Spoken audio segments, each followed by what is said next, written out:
Uh, The county board is in a work session today.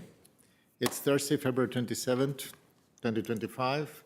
I am Tax Carandaz, the chair of the board, joined today by Vice Chair DeFerranti, Ms. Coffey, Ms. Cunningham, and Mr. J.D. Spain, Sr. Thank you so much for being here. We are starting today our annual marathon through various work sessions and a series of work sessions on the fiscal year 26 budget.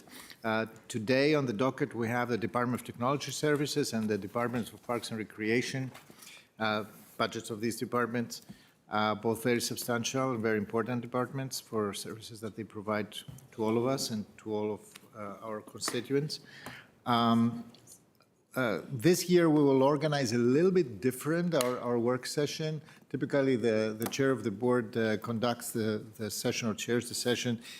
This year, we have an agreement to, divide the labor a little bit, split the labor. And so I will pass the virtual gavel to my colleagues who liaise with these departments and with the commissions and with everything that is related to the subject matters of these departments. And for the Department of Technology Services, I am really pleased to open the floor for Ms. Coffey to direct our work session today. Thank you, and I think I will just pass it to staff. Yeah. Thank you. I'm going to introduce Holly Artell, who's our acting CIO. One thing that's a little bit different this year is we're also going to be including, after we go through the operating budget, when every department comes forward, we'll talk about those portions of the pay-go budget that are relevant to that, because I think that makes it a little bit more efficient. But with that, I'll turn it over to you, Holly, to introduce your team. Great. Thank you all. Thank you for your time. Thank you, Board Chair Karen Tonis and Vice Chair DeFerranti and the rest of the board members. So first of all, I'm Holly Hartel. I'm serving as the acting department director. I want to thank my team for being here, as well as for their teams for helping us prepare, thinking about the future, and doing the daily work that they're doing. As we know, we're talking about technology, but human component is always going to be there. It's not going away. I've heard and appreciate the tough decisions and where you all are. I understand your intent to provide stability, efficiency, and quality in what we do. I'm proud to work in local government that focuses on vulnerability. Be confident in the fact that as we're doing our part in the technology services, to consider the future of Arlington, to consider all of those things. With that, I also want to underscore that everything that happens at the county at some point touches technology. Whether you are paying a parking ticket, contacting somebody for assistance, looking for information online, paying taxes, our department is involved in some level.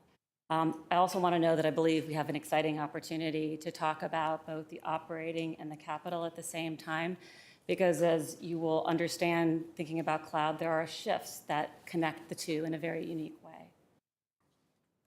So first I want to talk about our mission. I'm going to dive into just a handful of words on the mission. So excellent customer service. Our customers are both internal as well as staff and the visitors who are coming to Arlington. Simply put, our goal is to provide information and content and context to the way they want it, when they need it, and where they need it. We are also embracing technology in the future. We are very excited about what it gives to us, but we also recognize, and you've heard this a million times before, the pace of technology is changing. So what we talked about 2 years ago, what we talked about last year, we're trying to keep pace, and I believe we are keeping pace. We are embracing the new technology and thinking about how it affects what we're doing every day. I also want to talk about the fact that our vision for the department is to take our passion for technology to make sure we're delivering the service and making sure that we're making Arlington a more equitable, sustainable digital experience, and as a journey that everybody could be participating in. So when we think about our vision, we align that around 5 strategic goals: transparency and accountability, countywide culture of innovation, safe and secure community, economic and environmental sustainability, and then of course, and always, cybersecurity data privacy and resiliency. I want to talk a little bit about our department structure because I think it's important to understand it's an integral team and we all do our part. So we're starting with the foundation, the infrastructure and operations team. So within this team, they work on how we connect, how we store and process data, both on-premise and on the cloud, the architecture that supports all of that connectivity, wireless access, both inside and outside for the public, and of course, the Fiber and Connect Arlington, which connects not only the county buildings, but also schools as well. The Enterprise Applications Group touches a broad number of people. These are critical applications, both internal and external. Start first with ACE and CAP, the revenue and collections for our taxes. Paymentus, which is actually how we're collecting some of those payments. Permit Arlington. E-government apps, which is a kind of collection of a number of different applications, smaller applications that support a multitude of different things. Real estate assessments, property search, fire alarm, so a lot of different things are connected. OnBase, which is our records management and also a number of other applications. And then, of course, in the back end, very important to all of us, is our Prism Plus, which serves as our financial, HR, and payroll system. Our customer experience team encompasses many things in terms of support. The phones, the call centers, our audio-visual equipment used by both internal staff as well as visitors to the county. The service desk, how we take in questions about, I've got an issue, I need a new laptop, I'm trying to find documentation. All goes through our service desk. And then on top of this, we are working on the customer experience side to make sure we're creating a feedback loop and making it as easy as possible for everybody to get what they need. Our digital innovation and cloud team, they serve as the technical partner to CAPE in supporting the web platform. They also support the Data Hub, which is a source of much of the data that we utilize within the county. This information is not just a dump for data, it has to be architectured, structured, and built to be able to integrate both cloud and on-premise data and put in a manner that is safe and secure for everybody to be able to use. They also support the application development. Things like the library app, the summer reading app, My Arlington are all developed within this team. They also support the Office Productivity Suite, so O365, Teams, the SharePoint platform, and Copilot. And finally, AI architecture and development. Quite a bit is happening in this space within the county. Finally, once again, not most least, is the security data and privacy team. So they work to protect the county both from hardening, thinking of our defenses, and also preparedness, so like the tabletop that you all participated in recently. They manage the official records of the county, so making sure there's awareness of the Library of Virginia standards. They build governance structures around that data, both some the data privacy, data management, and then finally they support e-discovery and FOIA. So I want to highlight our accomplishments, and those are organized into two different categories. So first I'll talk about the awards that we have received. So the Digital Counties Award, we have been #1, 7 out of the last 10 years. It's a proud recognition we received from the Center of Digital Government in connection with NACO, National Association of Counties. It kind of highlights all of the activity that we have done in the past year, kind of a forward-thinking nature. The Government Experience Awards specifically was given to us because of how we're trying to make things better for citizens. Things like the AI chatbot work that we've done, the ADA compliance work, the introduction of the enterprise payment tools, as well as a number of other areas that we were trying to work on to make things easier for everybody. The COVID's Award, which is a Commonwealth Technology Award, was specifically given to us in recognition of our document search, which is the ability to actually search PDFs, printed documents. And so it looks like a simple search on the website, but there's actually a lot of AI technology behind that that we are working on, and we're looking forward to trying to expand on that in the future. It's awards such as these that attract the candidates, but also make it known for people who come to the county, hey, you're working for a really forward-thinking organization, and you're in a great place.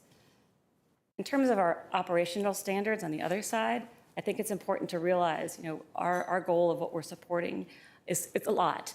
So in the past year, in fiscal year, or actually calendar year 24, we had 482 changes. Those go from I'm changing out hardware to an application is changing to an enhancement. It's really important that all those changes are thoughtfully organized, connected, communicated to make sure we're minimizing issues. In terms of support, we have a very active support system. So we've had almost 18,000 support tickets coming in. So that's, I need a new device, I need to find documentation, a variety of different topics. In our review, we have a survey that we're doing. We are giving a rating of just over a 4.9, which is really high when you consider our goal was, is a 5 is perfect. I also want to highlight our internet uptime. So this is our ability to be able to connect out to the broader internet and the broader world. It's never going to be 100%, but I want to highlight that 99.99% time means an hour of downtime, right? That is amazing when you think about that across a year's time. Our Connect Arlington is even better. It's 20 minutes of downtime. And why that one's important to highlight is we've had fiber breaks. When someone does construction on a road or something happens with the building, sometimes there's a fiber break. Because we have taken the time and the money and the effort to put in a redundant network, we are really able to minimize any impact. And remember, that's both schools and county that has a benefit from that. So let's start to dive into the budget. Recognizing, once again, it's a tight budget time, and we're targeting our attention to make sure we're using our precious resources to focus on building and taking advantage of the technology we have and efficiencies to keep things stable. That's really important.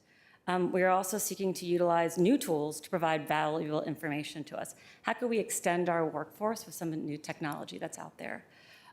We also want to make sure we're enhancing the customer experience, thinking about quality.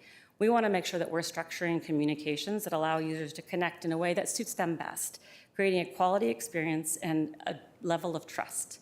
We're also, as I said, always looking for innovation solutions and efficiency. We are exploring AI and building on what we've already developed. And we're hoping it will make us do things better, as well as have the public engage with us in a better way for themselves. And then, of course, and always, we will continue with cybersecurity. As new threats come on a regular basis, we will continue to invest and adjust our defenses, which is a perfect segue to our outcomes and measures. So this outcome and measure is focused around the NCSR rating and our work in cybersecurity. So for those who are not familiar, the National Cybersecurity Rating is a no-cost anonymous survey. It's a self-assessment we do every February. It's provided by NIST. That goes through a series of different questions that allows us to be able to understand where are potential areas that we would like to invest and how do we increase our score. So our score has continued to go up, and that's because of the type of work that we've done. It's not necessarily always financial. Some of it's, hey, we want to make sure we're doing, once again, the tabletop exercises, increasing the education within our county. CISA and Homeland Security recommend that you have a 5 as sufficient. Our goal is a 6. I think we are well on our way to get there. 7, just for the records, probably does not make sense for us, right? A large-scale financial institution, they need to be at a 7. If we had all the money in the world, that would be getting us. We don't want to spend all of that money, so we have to try to balance what we're doing. I also want to say, you notice, and should not be surprised, the increase in the number of viruses and the websites are blocked. So talk about the automation and the number of attacks that are happening. They are going up. At the same time, you'll notice that our time to resolution has stayed consistent. That's because of these efforts and the strength of our team. You notice in the maximum time to resolution, though, sometimes it goes up and down. So we were up at 265, and then we went down and back up. Part of it is we're not always in control. So if there is a weakness that is found, we're relying on our vendors to give us the information to make sure that we can apply a patch or do something to fix something. I just also want to go back and note that, as these attacks become more automated, we are also working to become more automated, and we're training tools in this space. Our next output and outcome measure I would like to talk to is related to digital equity. As you are all very familiar with the broadband study that completed last summer under the leadership of CPHD. If you refresh your memory, in summary, the study confirmed the high-quality internet access that was available within Arlington with 95% of the buildings having multiple ISPs with 100 down, 100 up and 100 down. So we also explored, as part of that study, different models. Walking away saying, hey, listen, where our focus is probably best is on affordability, usage, so digital literacy, and access to devices. So we've also confirmed, something that we knew, that our most vulnerable population is impacted. So building that in, the Digital Equity Initiative is being led by CPHD, and I know they'll have more to talk about that when they come into their presentation. We do have a role, and we're working with them. On the infrastructure side, we do have the wireless access points. We have 28 of them. They were primarily put up during COVID. Just want to remind everybody where we're putting those access points is kind of like a cross-section between where do we have Connect Arlington, where do we have county facilities, because we can only put up those access points where we have county facilities, and where is the biggest area of need. So that was originally the structure of how we created them and where we put them. They're well marked. You see the number tick up. It continues to tick up, but if we want to have a larger impact, that would be putting another wireless access point up somewhere else. Now we get into some of the proposed changes. So overall, our budget has had a small increase, and there is an overall reduction in staff. Talking first about our increases, so we are undergoing a project right now. We're moving OnBase, our ERMS, our records management system, to the cloud. We're using capital dollars to do that. But when we move OnBase into the cloud, what that will require is operating dollars. So part of the funding here is going to be a base adjustment for us to allow us to have our operating dollars. It's necessary to support the ongoing hosted, and you'll see this in several other parts where I'm talking. The other thing that I want to talk about too is as we move this infrastructure to the cloud. This has been a month-long project. It's infrastructure as a service. In the future, if we want to change out hardware, that's minutes. We're taking months to do that. So the benefit of having something like that will be allow us to be able to focus not on making a move for our hardware, but allowing us to be able to focus on efficiencies and enhancements in other areas. We also have a PRISM contractor that was previously funded by capital that now is moving over to operating. The largest amount of our contractual increases comes from the largest amount of our budget comes from contractual increases. Some of those things are built from the increase into existing contracts. So when we build our contracts, there's usually a percentage. So those are going up. There is also an increase in license count in some of our applications. So for instance, PRISM as well as other areas, like we're using a tool called Jira to do some of our tracking. It's great that people want to use it more, but that means our license count goes up. And then the other is something that's a little bit less in our control is contracted labor. As contracted labor costs go up, that increases our costs as well. The final area of increases that is going to help us extend our staff. So these are exciting ones where we are able to use technology to help us be better. So the technology or the networking monitoring service is a tool that will allow us to be able to troubleshoot problems that I always used to think was a needle in a haystack. So, hey, I've got an issue. I can't get into some application. Is it the website? Is it your wireless? Is it your device? Is it what level of support you have on your computer? We are able to work and find out where is that problem, saving a lot of time and us being able to troubleshoot issues. OpKey is a testing tool. So PRISM, our new cloud version, there are quarterly updates that happen. So every 3 months, we are going to have an update that we are required to take on. Oracle will give us the update 2 weeks before it has to go into place. There are hundreds of test scripts that have to be tested. OpKey and the managed services that we're asking for helps us to make sure that we are able to keep those test scripts up to date. So as new changes come in, we need to update those test scripts. We might need to change a form. We might need to change where it's going. This dollar will allow us to be able to do that and keep that up to date. The final is a fiber networking connection. So this is a resiliency. So we are connected. We have a number of things that are hosted at Equinix. This is a third geodiverse connection. So just to make sure, so once again, creating the resiliency that we're looking for. Now, the tougher part of the conversation are proposed reductions. So our cost savings are represented in two primary groups. One is on the technology and operational efficiency as we seek to streamline our organization.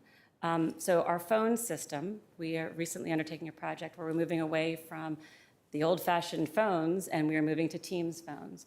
So there is a significant savings in terms of that infrastructure that's no longer needed. In addition, there is a person that is helping to support those landline phones that will no longer be needed. We are also looking to assess our mobile phone usage, and we have some parameters of, do we really still need mobile phones for some people? Teams is available.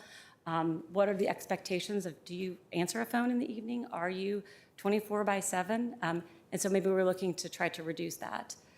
The other place is we have an on-base contractor conversion. So this is a contracted resource where it's financially better for us to take this position on as an FTE.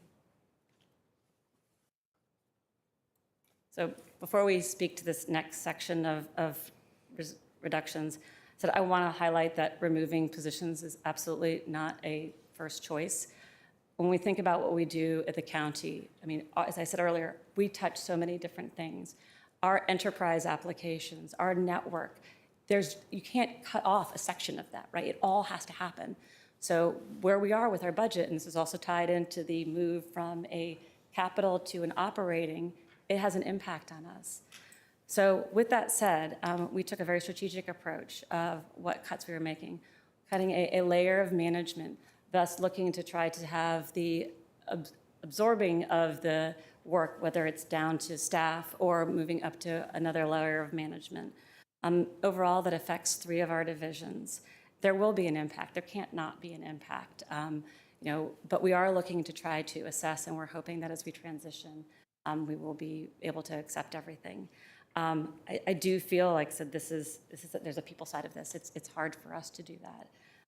But I am confident that we will be able to take this on. When we think about our key budget considerations, we recognize this is an exceptional year, and there are other needs in addition to ours that are very great. So our goal is to try to maintain as much a level of support as possible. We know that we need to keep up our cybersecurity defenses. We know that there are a lot of things that are also impacting budget pressures for us. So for instance, just for your awareness, PEG, the money we receive from PEG is going down. We are going to have an issue. Part of our funding for Connect Arlington comes from PEG. And FY27, we are going to be short from the PEG funding by $400,000. That's a significant amount. We also know that we need to be considering impact from the climate. I do want to highlight there are a couple of things that we know that we can do, such as using our Teams and our platform to allow people to telework, making sure we're telling people to turn off their computers, right? Those are the small, actionable things, but there's also other things that we are doing. So our investment in our hardware for our data centers, as we invest, it all becomes more efficient. I also want to highlight we are downsizing our existing data center into a significantly smaller space. From an energy consumption level, it's 80% less. As we move from a smaller data center on the county and move to cloud, a lot of the cloud providers are looking to also make moves that are going to positively impact the climate. So for instance, Equinix, where we host many of our cloud, I think it's about 20%, their goal is to be carbon neutral by 2030. Microsoft, Azure, which is another one of our cloud, is looking to do the same thing by 2030. So I think overall, I understand there are pluses and minuses. That is where I think that's a benefit for us. So I also want to talk about the cloud, and I've mentioned this a couple of other times. Part of the cloud, in addition to the climate impact, is we don't want to be in the position of managing data centers. So the simpler and easier, that allows us to be able to take our resources and focus in other areas. The subscription model, both from an application as well as the cloud aspect, you see things moving from capital to operating. And as I'd mentioned earlier, this means it will mean that discussion in how we treat our budget, it's going to be one that we're going to have to figure out. I also want to point out from the cybersecurity side, we're in multiple clouds. It helps us with our defenses and kind of thinking about that we are based in many different places. I also want to highlight, as we are moving forward and adding new functionality, we need to be aware that these onesie twosies eventually add up. And so there will be, as we're getting more functionality, an addition of staff that we'll probably need to look at some point in the future. I understand budgeting is complicated and rife with the pace of change and makes it hard for us. We've proposed cuts that we think will minimize the impact, but I have to say, next year, we can't do this again. I mean, let's lay that out there now. I don't think we have anything else to give. So with that, I will wrap up my part and let you ask questions. Yeah, are we pausing here before capital? Is that the plan? Great, okay. Well, since I'm leading, I think we have a few buckets, but one that I know is top of mind for all of us is the reductions, I think especially in staff. And I do want to say first an appreciation that you all clearly made an effort to do your part in helping us in this really tough budget year, and that is not taken lightly. I know that there's very real impact of that, and it is easier to not cut anything, but we appreciate that you've really put some skin in the game here, and I think that matters. You talked a little bit about it, but could you just maybe speak to kind of the rationale for these particular roles and what impact you think they will or will not have on our mission critical services? Yep. I just turned it off. I'm on? Okay. So we spent a lot of time discussing this, right? There is no easy answer. And so the thought of focusing on instead a layer of management where the additional work wasn't going down, but was being split between management taking on some of these things, as well as some individual staff. It gives staff potentially opportunity only if we're able to keep the connection between the management level, to give the training, to give the guidance, to make sure that we are communicating with that staff and giving them the opportunities that they want. In terms of mission critical services, the cuts are within each one of our different divisions, so we tried to make it as balanced as we possibly could. And so I think that's our way of trying to minimize the risk. Like I said, let's be clear, there is a risk with what we're doing. These people were and are performing functions. Yeah. Any questions specifically on staffing and cuts? I just have a quick one, which is if it's 12 months from now and everything's rosy and you're putting things back together, what will be the cost or opportunity cost of having downsized and then resized? I'm sure you've been up late thinking about that. Oh, absolutely. And I'm laughing because, as my team knows, I always say we're buried in opportunity right now. trying to, you have to look at it as a positive, right? So we've had some discussions, and I think it does give us an opportunity if we're going to do things differently. Like I said, that connection between the level of management staff and giving new staff an opportunity to step into roles, I think is really positive. That flattening of our organization, that's a trend that you're seeing in other places outside of the county. A lot of other IT organizations are doing it. Mm-hmm. So I think that I'm excited about that as much as I think it's hard for us. We are going to see some impacts. I don't know yet, right? But we are trying to plan as we think now, what does our organization need to look like? I think we have some thoughts, and you'll be hearing more about those, I'm sure. Yeah. Mr. DiFerranti. Thank you. I don't know, we'll call you the leads, we'll call you squad leaders or whatever it is. But I really appreciate the framing from Ms. Coffey and the questions from Ms. Cunningham and your comments that you're sharing in the flat piece. We have a role in the budget, of course, passing and overseeing and engaging on that. But I guess I would just say, beyond that, I'm just going to ask if, I don't know what combination of you and the manager, if I can also have a separate, just short conversation afterwards, mindful of the programmatic questions and roles that you've touched on, but also I'd just love to have a conversation, and I'll defer to the manager as to the best way to have that conversation. I think everyone has touched on it, including you. And our whole community is well aware that this is people's livelihoods, and we don't take it lightly. You haven't taken it lightly, but I want to follow up in that way. Thanks. Well, pardon my interruption. If everyone could speak very clearly and close into the mic, we're having just a little bit of trouble hearing online. Thank you. Thank you. Mr. Karantonis. Thank you.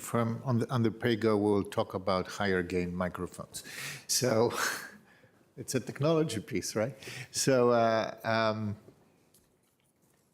I really appreciate the presentation, and actually the very meaningful presentation of the department's mission and how you are deploying right now, and how you are strategically trying to bring this organization to a different level of functionality. I appreciate we went through a year of implementing Prism Plus. I know that this was extremely important for everybody, and that this is the base of changing a lot of things.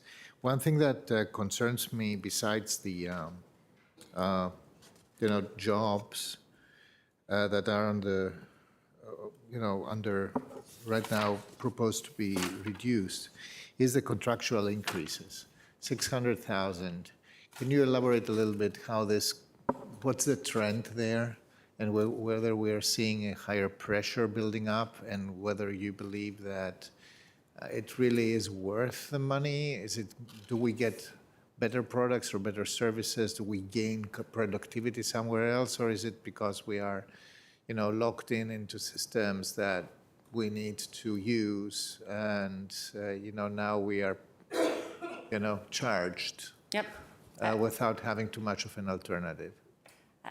I think let's go back to it's an opportunity. So the contractual increases, you think about the discussion I had talked about the software, I don't know what I talked about, but the software as a service model, and specifically talking about Prism, but a lot of the other ones, right? You are getting quarterly updates. We need to make sure we're taking advantage of those to make that contractual increase. As when we implemented Prism, right, we put in a number of additional modules.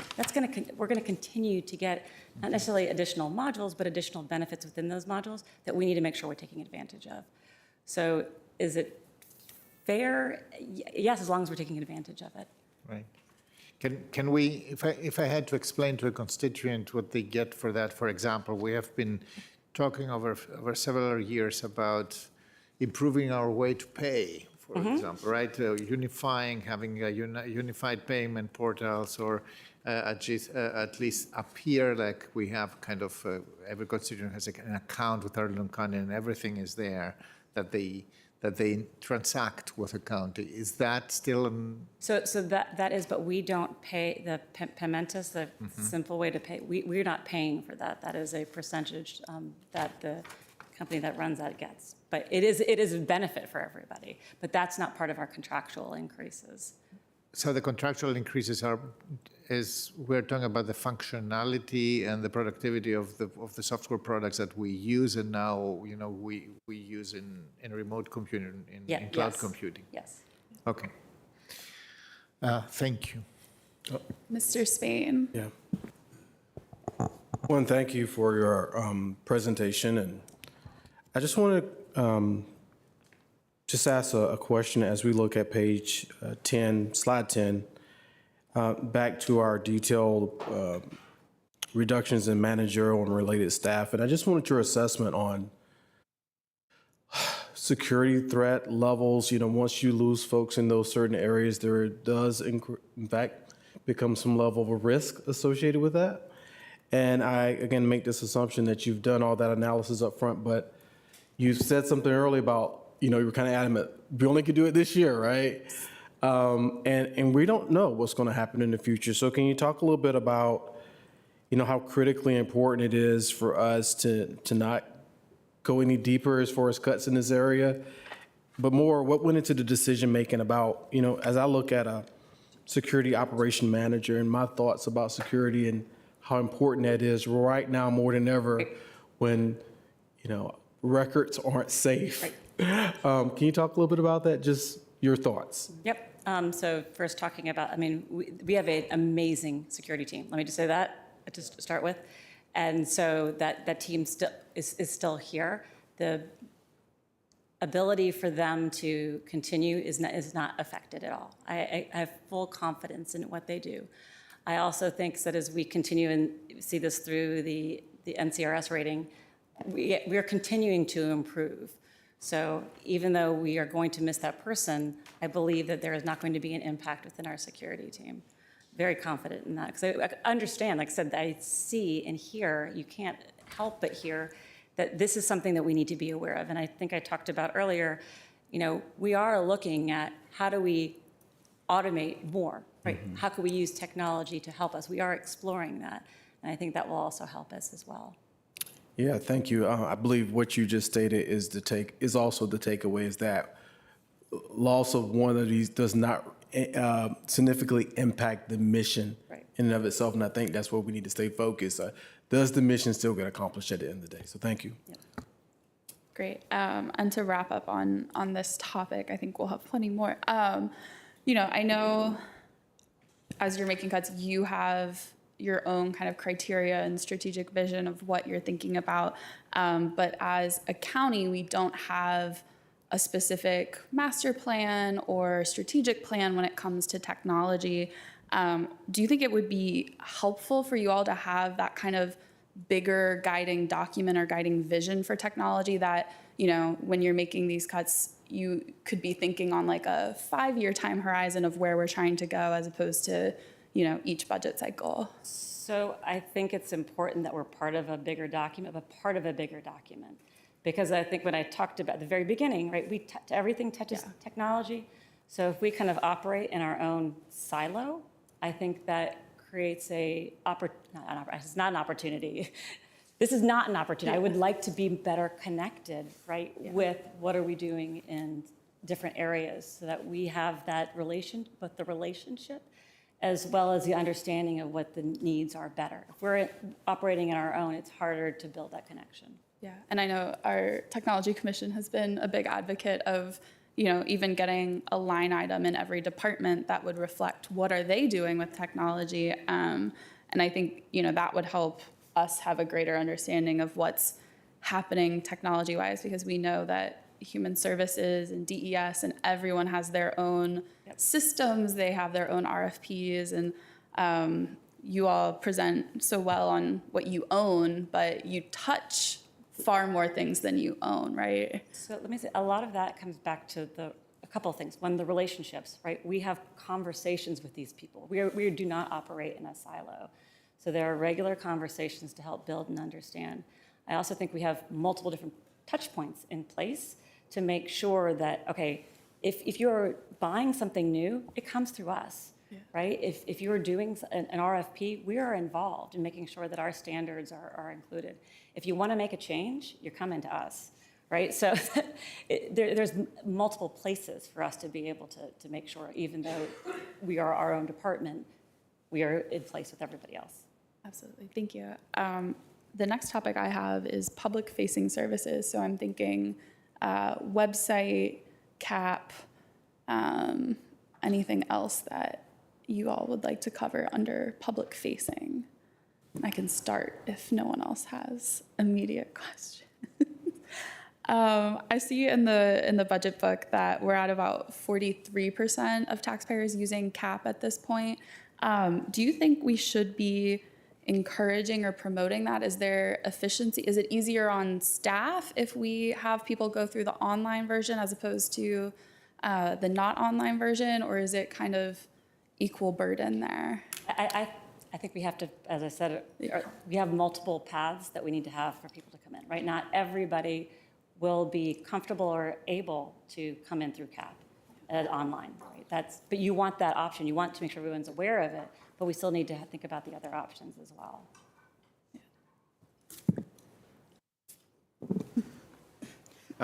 Thank you. I have only one more question in this entire area, mindful that we're trying to get through this CIP part of this by 2, I think. But digital equity, we said, I just want to confirm a sort of flag for CPHD, saying out loud that we had a bucket of money, I think 2.5 million, and I would love when we get to that part of the digital equity conversation, just to know how much we've spent so far And so that's not for today. That's not a question. The last question of any type that I have in this whole section, Madam Squad Leader, is continued effort to support Climate Policy Office. It could fit into your public bucket because we just talked about Saturday how much of our climate work has to be out to our community.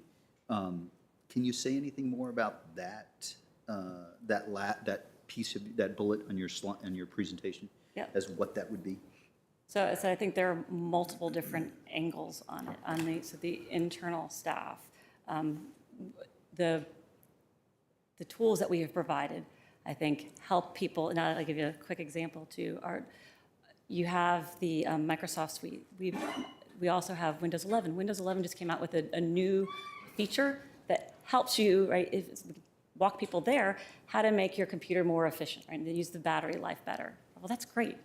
So there's those small things. But then on the bigger side of it, as we continue to invest in our new devices, our new hardware, it's always going to be more efficient, right? So if we are allowed to continue to invest, we're going to get better, more efficient equipment. Keeping track of what that is, I think, is one of the things for us. Like, what is the efficiency actually, right? We're data people, we want to know the numbers, so that would be helpful. I also think this is that whole cloud move, right? We are never going to be as efficient as a large entity. And I know that all of them are passionate and also for lots of different reasons, trying to look at renewable energy. They have to. They have no choice but to do that. And so I think that's kind of our tie.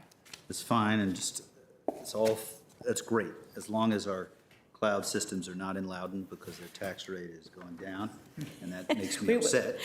We have a diverse cloud base. Thank you. Mr. Karantonis? Just one thing, I want to come back to digital equity. We will have it also under PayGo because it has to do with Connect Arlington, et cetera.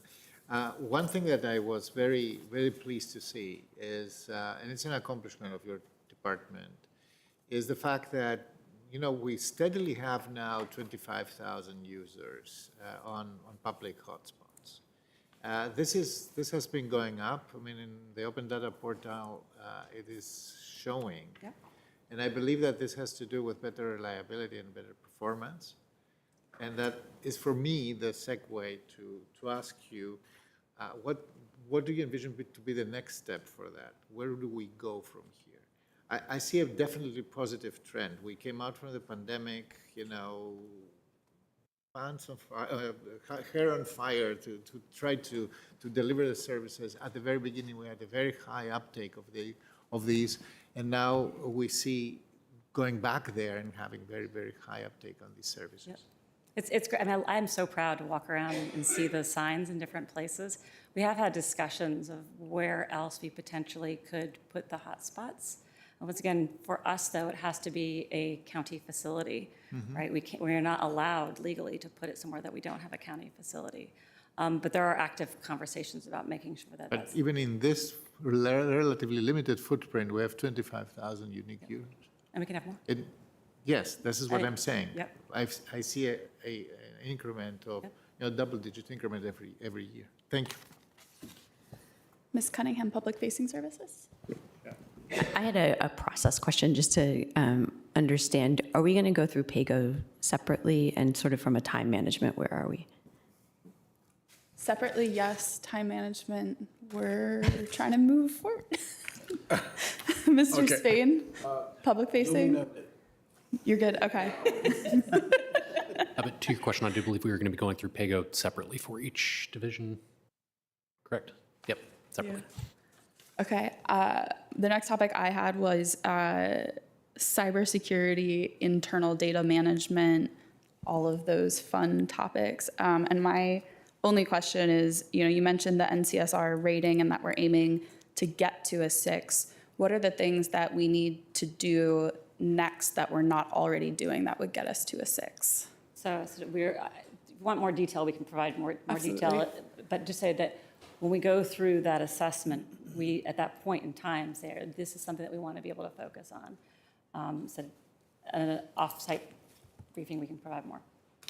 Great. internal software or technology? I did send an email to follow up. Okay, Try to be efficient. great.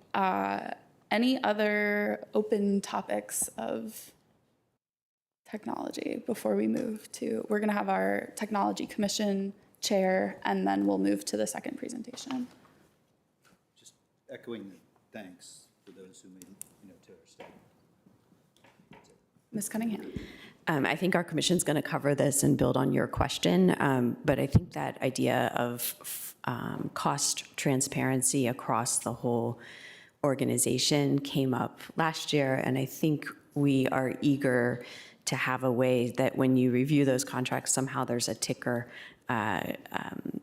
telling us how much we're spending and how over time it's changing, because it's hard for our little brains, with the contract services and the people changing so much to really see the total cost per capita or something like that. So, Mr. Manager, you're smiling as if perhaps this question is being worked on.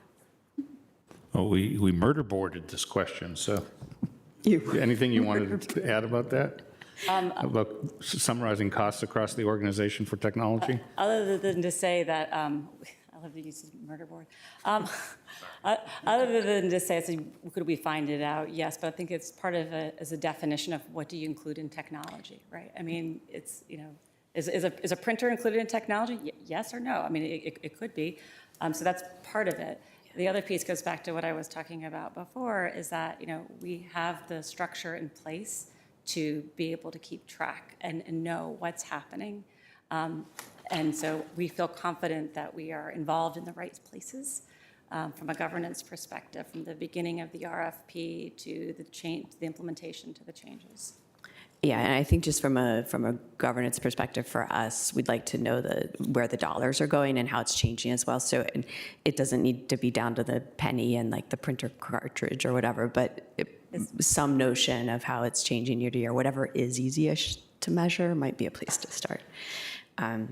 So that was it. And then I just wanted to echo the thank you. It's been quite a year and our phones have changed. Prism Plus is here with all of the growing pains. Our cyber is amazing. And I think we were reminded this weekend because one of our neighboring jurisdictions had an attack. And the work you guys are doing to further integrate our safety systems across the state police and all the 911 systems is absolutely awesome. And thank you. And everything you've talked about is capital. Yeah, So this is I know, but yeah, it's people doing the work and it's all of you doing the work. So thank you. Mr. Spain, you're the last light on and last question. No, I'm getting paid. So really, this being my first round of budget hearings, I greatly appreciate you coming in, giving us your thoughts. I guess as we close, sometimes in these, I call them pro forma environments, there's hard questions. So my question to you is, what is our greatest threat from a technology perspective here for Arlington County? Losing valuable resources or not being able to hire valuable resources. I think we have a very limited staff. Everybody needs to be the best, the brightest, right? Or else how are we else going to do it? And so that's where, when I talked about the awards, we need to make sure we're attracting people. There's a lot of great places, even though I understand what's going on in the federal government. There's a lot of places that people could work. How do we make sure that we're attracting them here to keep things moving forward? Thank you.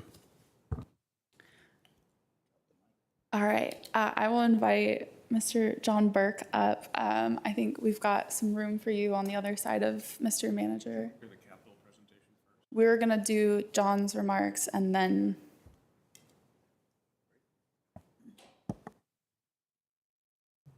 Thank you. Second time here this week, so I'm familiar. Thanks for having me. I'll start by saying that Ms. Hartel and the DTS team are excellent.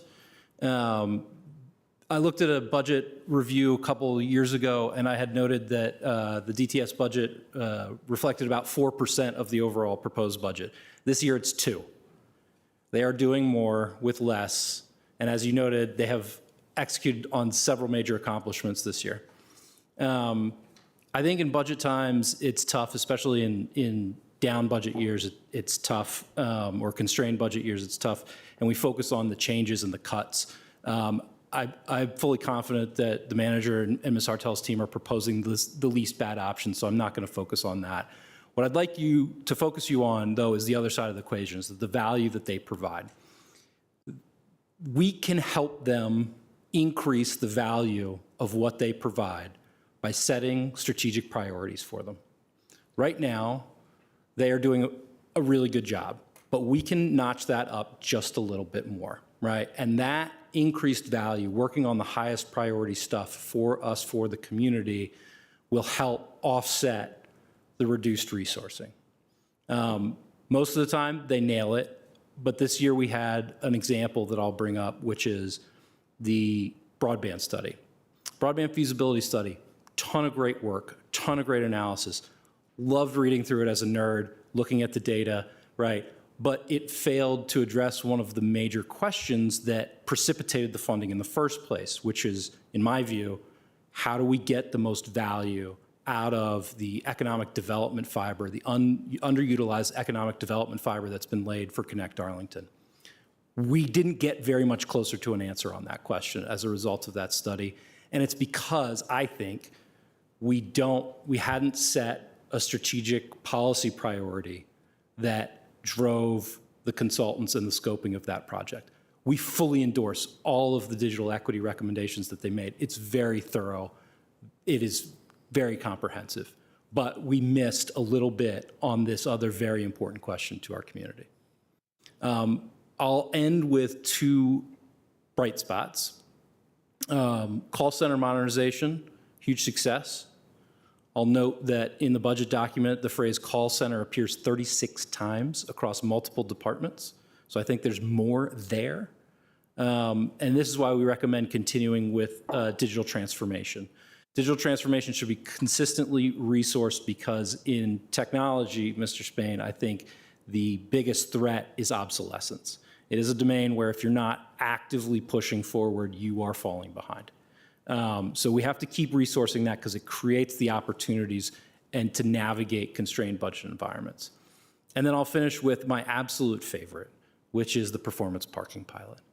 This project is a shining example of exactly what we should be doing and what this community can do. It is connected directly to policy in the Transportation Comprehensive Plan, and I frankly love it as a user.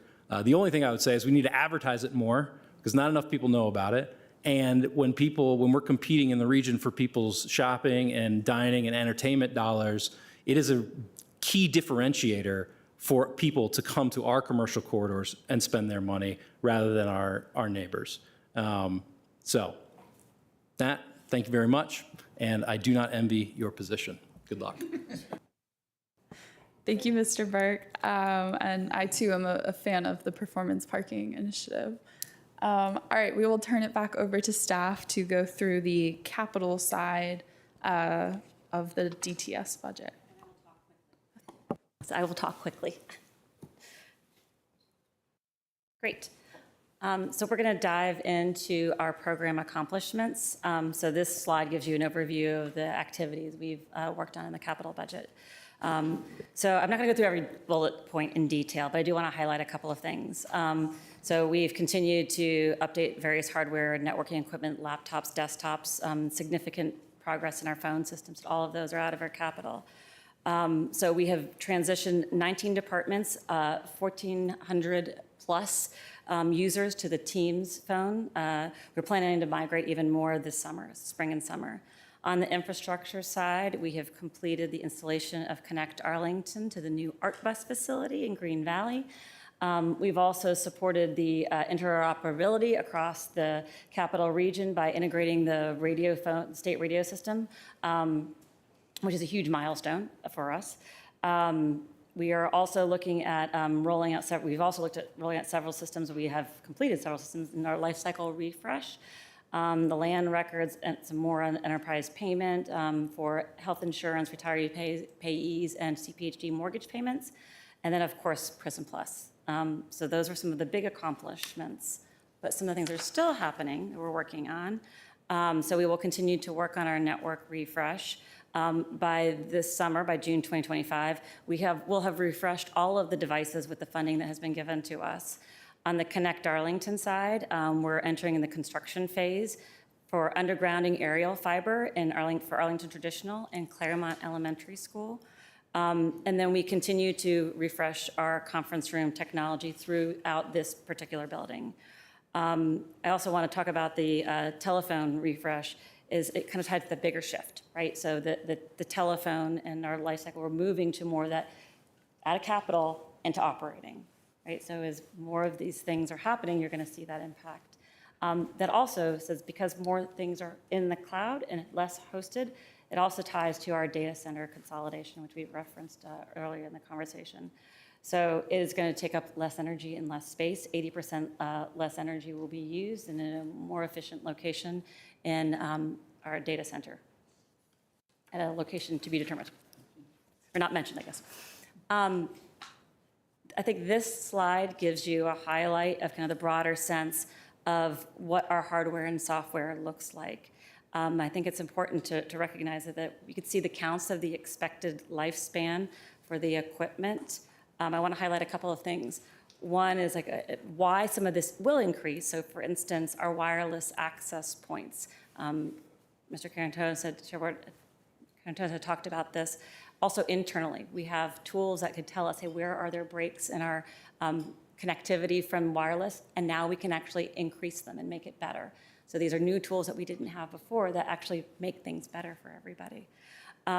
We also are looking at, our life cycle. Where can we, extend things a little bit? We also have to be careful. We don't want to go too far because not only will it potentially create more work for us as we're trying to troubleshoot and find out issues, but there's actually potentially cyber risks. If we are out of date for certain things, we actually can't get updates and patches to keep us aligned with where we should be from a cybersecurity perspective.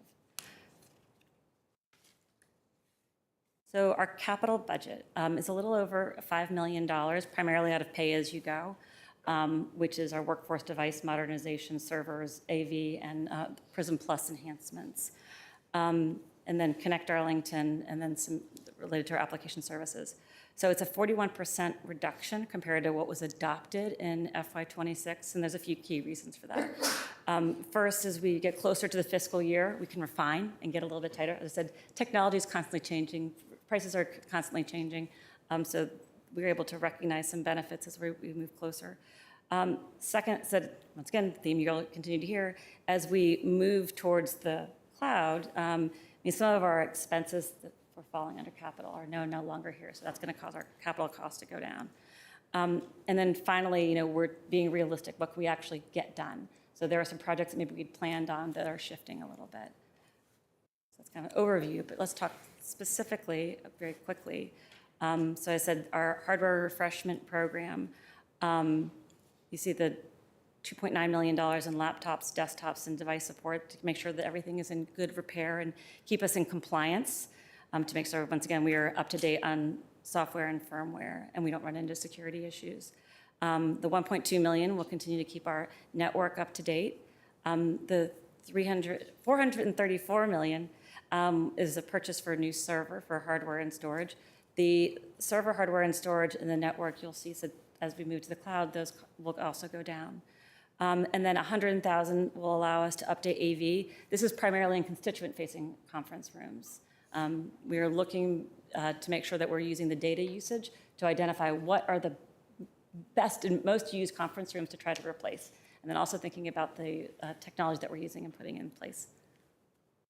And then our fiber and application proposed projects. So for Connect Arlington, so we're continuing to advance Connect Arlington. What we're looking to do is create a redundant path in North Arlington, Little Falls Road. This is going to impact 5 different schools: Discovery, Nottingham, Jamestown, Williamsburg Middle School, and then Yorktown High School. Once again, it's creating that redundancy, as well as Madison Community Center will also benefit. And 9 traffic lights. So once again, that redundancy of making sure that we're protected. The last part of the investment is for our Prism system. So I talked earlier about the quarterly updates that we're going to get. This money is additional funding to help, in case we need it, to update take advantage of the quarterly updates and take advantage of the new functionality. It's important to distinguish, this money is not for the functionality itself, that's already in our licensing, and we talked about the increase. That's part of what's in our increase, but this is to help make sure that the implementation goes successfully. In our key budget considerations, we're working to modernize and make sure that we're replacing things that it reaches the end of life, keeping things reliable and well-maintained.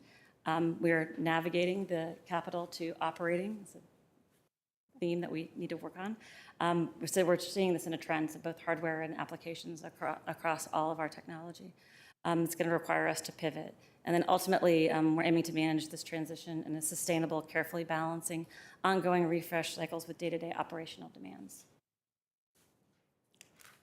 And that was quick. Thank you.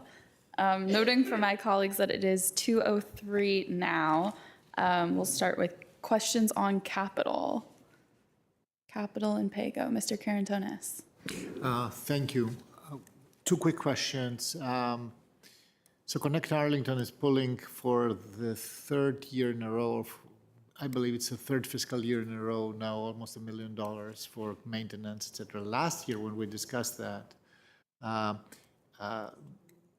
the department was saying that this is a critical year because we have to, the switches and, several significant parts of the system are really due for replacement.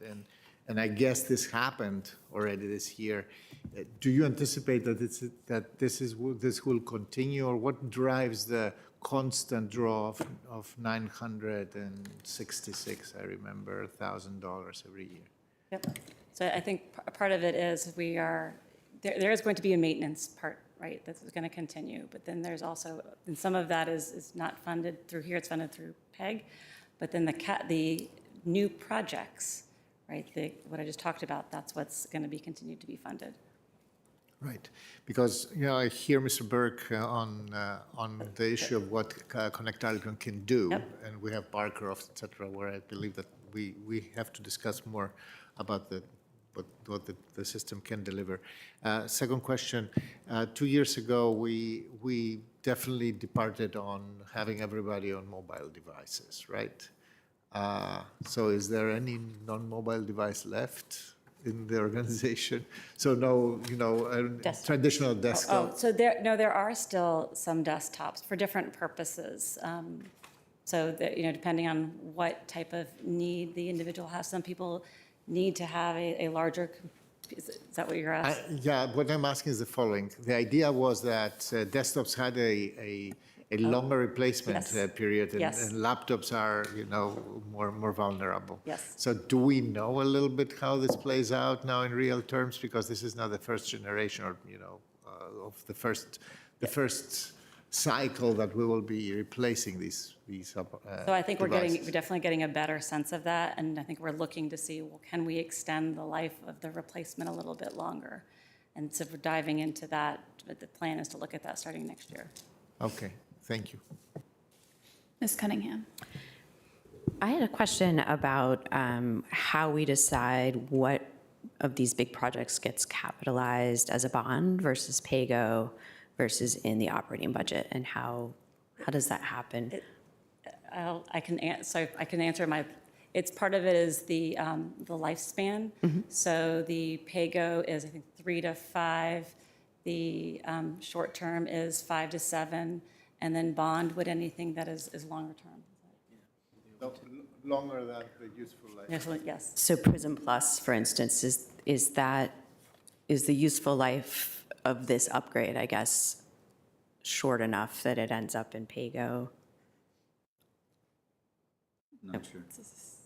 So Just trying to understand the fungibility between our CIP and our PAYGO. Because PAYGO's, sorry, Maria. It's been a long week already, and it's only Thursday. Let me try framing the question. Speak for Prism. Do we have the flexibility to move any of these projects from operating funds to PAYGO to CIP? Or it's exactly set by the age of the tenure of the project? There's some flexibility between short-term financing and PAYGO, and the bond stuff has to be longer. The $200,000 that Holly's talking to, I guess there is some flexibility there, but it's, So the Prism, yeah. yeah, it's not, it does extend the life, but it's not going to extend the life of the project. So it couldn't be like a CIP, like, could these PAYGO funds be bond funds? Is the essence of your question, you know, that we're feeling a increased pressure on the operating budget and you're seeking ways to reduce that pressure by moving subscription-based things back to the capital side as opposed to the operating side? It's the inverse of that, which is that we have in the past operationalized some of the upgrades instead of capitalizing them, or maybe we've PAYGO'd them without capitalizing them over longer periods. Is there any more of that we could do to make sure we're paying for them over the time of the upgrade rather than burdening 1 year? Yes, we can look into that. Yes. Could I add a clarification on that? Yeah. So we're not actually capitalizing like some of these upgrades. That is actually built into the subscription. What this was for any additional resources that might be needed to help support and make sure that that implementation of those upgrades goes successfully. So it's not necessarily that we're going to spend that money, but in the event that it is needed for additional work to make that successful, that's where those funds would be utilized. And So- it's primarily labor. Yeah, gotcha. Okay, and then corollary question is, for the Connect Arlington project here, that's 995, what's the urgency of that? Is that one that could move out a year in theory, or no? Well, so the engineering has already taken place, and I think it makes sense. And it's in the CIP, this is just a lens looking back at the CIP. Okay, that's all. I would echo a little bit an interest. I don't think this is a now question, but maybe as a follow-up question, some discussion of what other localities, what our peers are doing when it comes to these capital versus expenditure pressures. And I think it is going to continue to be challenging as we move forward. And as everything does move to subscription-based services, even if we're subscribing to something for a 10-year period, we maybe before could have capitalized that, but now it remains on the operating side. And so I wonder if other people are thinking about how to balance budgets with these things and if we can learn anything from them, but not a question we can answer right now. So, I just have a yeah. quick closing comment. I'll note that slide 16, 15 million to 5.98 million, is a significant reduction year over year. And you have a bullet there, which I suspect may have led to a whole bunch of internal discussion and not the board that you were describing, but a difficult board, deferral of capital projects based on a realistic assessment of what can be achieved in FY 2026. Thank you to you and everybody who did that this year, and that's a pretty significant reduction. And I would ask if you guys can try to remember next year, depending on our reality fiscally, just to at least flag where we are in this type of question, because that is a large reduction and probably represents a lot of work. So thank you.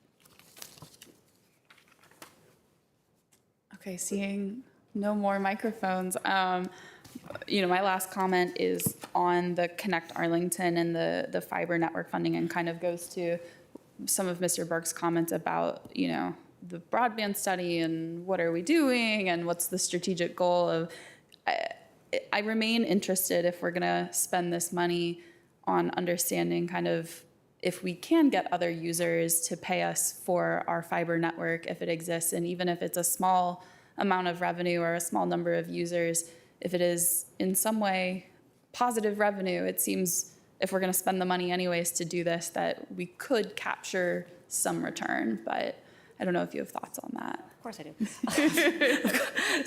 So I'm very passionate about that. Okay, so let me just say that, when we think about Connect Arlington, we have to remember, and a lot of where this investment is our county facilities and schools is primarily where we're spending the funding right now, right? We're making sure that as a county and as a school, we have not only the connectivity, but the redundancy.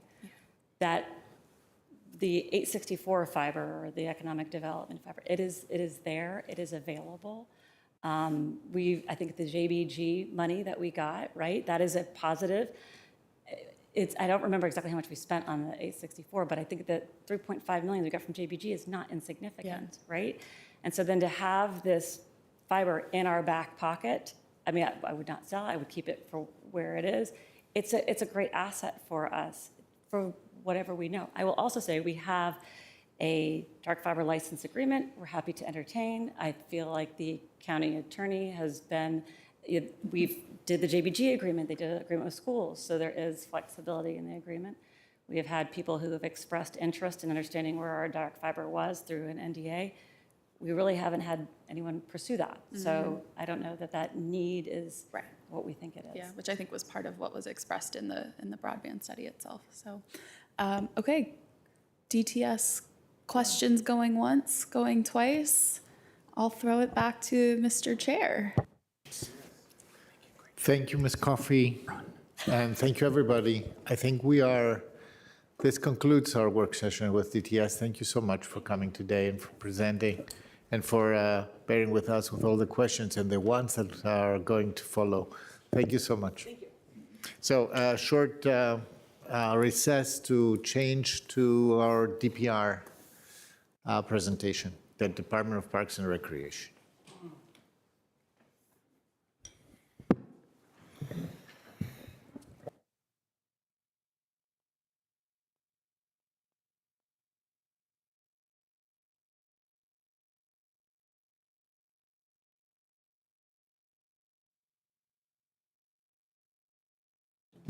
Oh, that was good. That was already. I was already. Of. I don't want you to pressure yourself. Yeah, yeah. Wait.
Okay. Are we?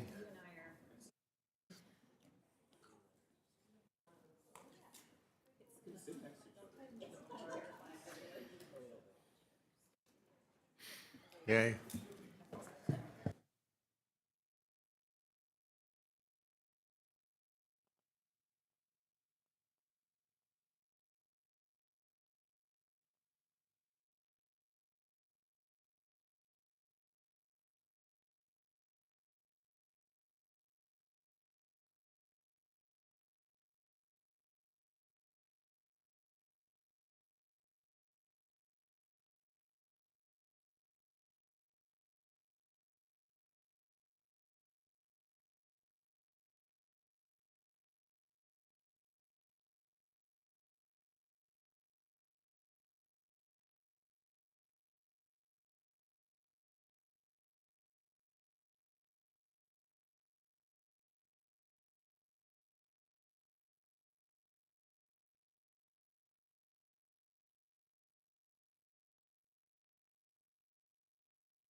Next time we'll hold this session in the Aquatic Center.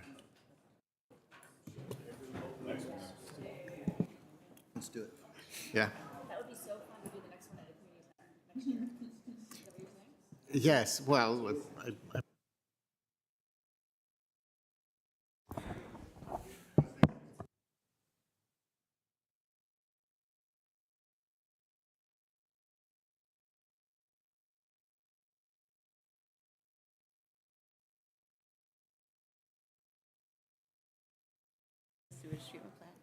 so let's.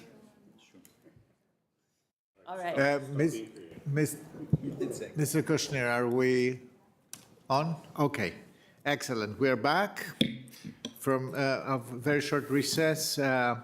We are continuing our work session on the budget of fiscal year 2026 with a presentation of the Department of Parks and Recreation. It's a real pleasure to pass the leadership for this session to my colleague Susan Cunningham. Great, I have a 10-minute speech prepared, but I would just hand it over to staff. So just to make sure you're paying attention, we're going to go through the operating and pay-go slides together, okay? We're just mixing it up to keep you nimble. So I'm going to turn it over to Jane Rudolph. Thank you, Mark. As I just said, I wasn't very nimble, so. So thank you for having me here this afternoon.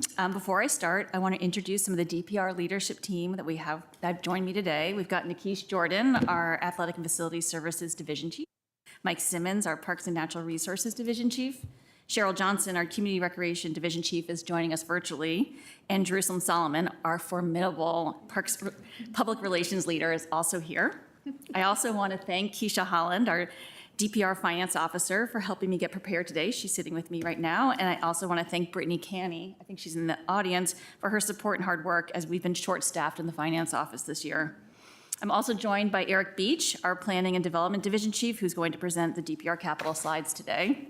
I'd also like to thank the staff from the Department of Management and Finance, in particular Maria, Richard, Emily, and Verna, who assisted in the development of this year's budget. And finally, I want to thank Mark Schwartz and Michelle Cowan for their leadership and support of DPR. So, I just lost my ID. This slide shares our mission and vision, and the photos illustrate the wide array of programs and services that DPR provides. The next slide demonstrates how we strive to meet our mission and vision. We arrange these slides by the 6 pillars of our DPR strategic plan and the wide range of accomplishments we've achieved. This includes being ranked number 5 best large park system by the Trust for Public Land, having over 15,000 registrants for summer camp, celebrating our 70th anniversary for the 55 Plus program, which hosts over 500 program offerings annually, and also completing the tree canopy study. None of this could have happened without the dedication and hard work of the entire DPR team. They are truly helping to make Arlington an amazing place, and I am fortunate to lead this incredible team of Parks and Recreation professionals. I also want to thank the County Board for their continued support of DPR. On any given day, we can see how much our parks and facilities are being used and enjoyed by the public. This year, this is our focus on equity. There we go. This year, we continue the department-wide initiatives to normalize the conversation on race and equity. We facilitated a series of race and equity training sessions aimed at enhancing staff understanding of these critical issues. We have also developed priorities for our DPR race and equity staff team, with focus areas being data analysis on program participation, identifying processes to support temporary employees moving into permanent positions, and creating equity strategies within our strategic plan. Externally, we also continue to organize the numerous countywide special events like MLK, Field of Heritage, and Latino Americano Festival. Just this past weekend, we had over 700 people attend the Field of Heritage celebration. And last year, DPR revamped its capital projects selection process to incorporate equity scores, which consider the needs of neighborhoods based on social and economic indicators as an overlay to the asset condition assessment. Eric Beach will tell you more about this soon. So before we go into this year's budget, as part of the FY 2025 budget discussion, the board provided funding to support two important lines of business in DPR: natural resources and trees, and teen programming, which I always think is a little funny how wide and variety DPR can be. So before we go into, for natural resources, the funding was provided for a couple of things. With the $882,000 on ongoing funding, we are able to focus on tree preventative maintenance and bring our tree pruning cycle from over 15 years to 5 years, which is an industry standard. Additionally, the funding provided for us for a new urban forester position to oversee contracting out these additional services, and that position was filled this fall. With the one-time funding for the tree canopy fund, 126 trees were planted this fall, and another 220 additional trees are slated to be planted this spring. With invasive plants continuing to threaten Arlington's native forest ecosystems, the FY 2025 budget allowed us to proactively address emerging invasive threats to over 500 acres of natural lands. The funding expanded the existing invasive plant management program and has allowed us to complete the initial management of 41.5 acres in over a dozen parks. The additional management, and then also we are managing an additional 23 acres in 20 parks, which is part of a spring maintenance program we're going to have this spring. And then finally, I know something many of our commissioners are very happy about is the funding that allowed us to expand the hours at both the nature centers and hire a center manager at Gulf Branch. That position has also been filled, and the new hours were expanded this fall. So on to teens. As part of the FY budget, it was identified that there was really an emerging need for programs and services. As such, the board allocated fundings help to support new and expanded after-school and weekend programs in DPR. But firstly, I want to introduce Patrick Leonard, who's in our audience, as our new teen coordinator, who's working in my office to coordinate within DPR and across county departments to expand, enhance, and better track our programs and services, and also to develop strategic partnerships across the county with many of our great organizations. And further, the teen programmer position in our community recreation division will start on March 23rd. We can do the wave. I'll keep going. With this funding, we've been able to not only expand our existing after-school programs at TJ, Gunston, and Arlington Mill, but this fall we also started a 3-day-week program at Kenmore Middle School. And in the new year, we started a 1-day-week program at Wakefield. At Arlington Mill, we've expanded to an extra hour during the week, and we're open for all APS breaks and summer as well. And further, the teen nights and takeovers, the late-night basketball, and the soccer programs have become very popular. In partnership with AHC, we have developed a college trip series, which provides students the opportunity this year to visit 7 schools. So far, we've been to JMU, VCU, and UVA with 120 teens attending. Our Urban Ag program has partnered with Aurora House to provide weekly programming with their participants. And lastly, on the sort of infrastructure side, we have renovated the podcast and DJ room at Arlington Mill, and we will be renovating the lounge area to make it more teen and user-friendly. And that's a project we're doing with DES.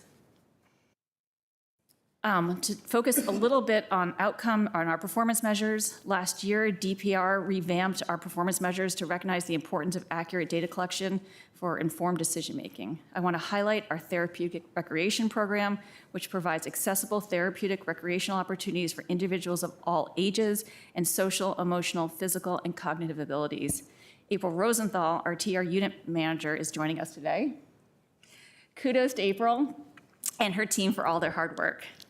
The support of our TR unit provides is expansive. In recent years, TR has experienced a sustained increase in participants with higher level support needs in both adaptive and general recreation programming areas, requiring staff to participant ratios and higher quality of services and level supports, especially for our youth participants. Higher level supports includes things like toileting, feeding, wheelchair transfers, medication administration, as well as one-on-one support needed throughout the day to ensure inclusion and a safe and enjoyable experience for participants of all abilities. These measures really illustrate here to help us ensure we are providing the right amount of specialized and adaptive programs to facilitate the development, maintenance, and increase independence for individuals with disabilities of all ages. So specifically, as we head into the budget, there are always, and I'm sure you're hearing this from all our departments, there are a host of sort of development of challenges and pressures as we developed our budget. The cost of doing business continuing to increase both for our contractual services and our programs. We also have to manage our current vacancies and also upcoming possible retirements. We also must balance the maintenance levels of service while continuing to explore ways to expand free and affordable programs. And we continually seek ways to streamline processes, adding efficiencies and enhance customer service. So on to some specifics. The county manager's proposed budget includes $65.4 million expense for DPR and $18.2 million in revenue, with a position count of just over 409 that are filled by permanent and temporary staff. This total of staffing represents nearly 318 permanent staff positions, and the remaining 91 are temporary position equivalents.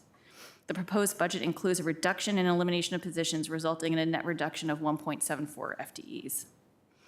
As you know, reductions are part of the DPR's proposed budget to assist in the closing of the countywide gap. We have just over $800,000 in proposed reductions, which I will detail on the next slides.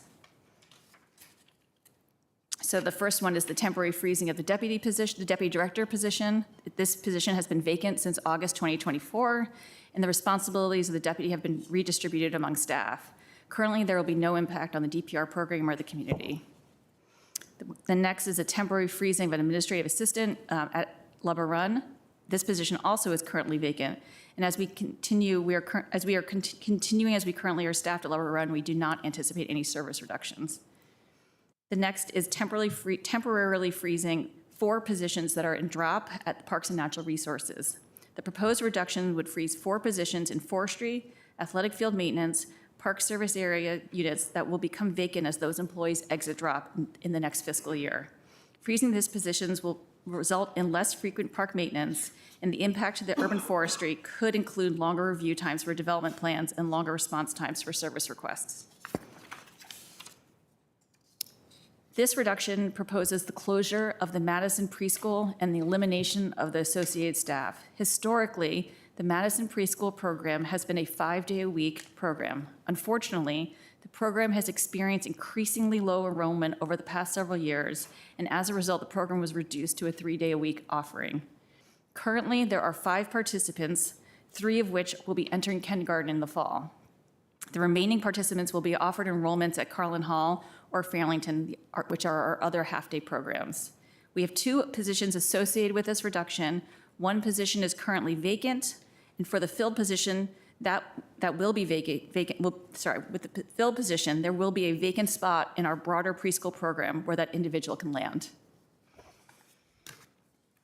For the mowing contract, this reduction of mowing the turf grass for 31 warm season Bermuda athletic fields from 3 times a week to 2 times a week. By modifying the mowing schedule performed by the contract, we would realize $65,000 in savings.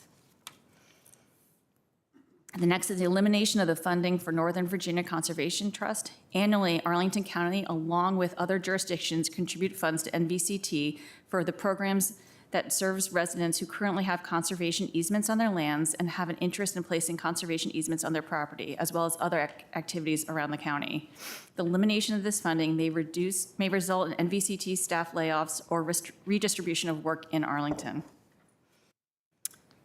So now we're moving on to the summary of the proposed budget changes that will be key this year. As far as increases, we have 8 to highlight, which I will be discussing in a little more detail on each the next slides. The first one is for the Arlington County Fair. As you know, in recent years, the fair has grown substantially and now sees over 160,000 attendees annually, a capacity that the Arlington County Fair Board just didn't have the resources to sustain. As such, in December, the board approved an update to our MOU that transitioned the management of the fair from the County Fair Board to the county. To help support this effort, in DPR, we have reclassified a vacant FTE that will primarily be utilized for the successful management of the fair. The $226,000 that we're showing here provides for personnel and operational and logistics support across county departments like DPR, DS, police, and fire. This amount will be offset by revenues collected at the fair. I do want to note that the amount of revenues can fluctuate, as on a rainy weekend can keep away fairgoers. Should that happen, we will work with DMF to ensure there is no impact on operations. The next is an increase for our special events. As I mentioned earlier in the presentation, the cost of doing business is continuing to increase, and our 3 largest DPR-led events, Latino Americano, MLK, and Feel the Heritage, are no exception. We continue to host these events while combating rising costs with the same operating budget for at least the last 10 years. The much-needed funding supports increased costs, especially for performers, contract services, and advertising. The one-time funding also allows us to purchase a stage and a sound system. We have historically been renting these, and those rates have also gone up significantly. The next 4 slides each supports the adopted recommendations from the Forestry and Natural Resources Master Plan. First, we have deer management. As the county board is very much aware of all the steps we have taken in recent years for deer management, including the county ordinance change last year. The $151,000 will fund these efforts to proactively address monitoring and management of the white-tailed deer population. In particular, our deer management plan includes professional sharpshooting, which will happen in winter 2026.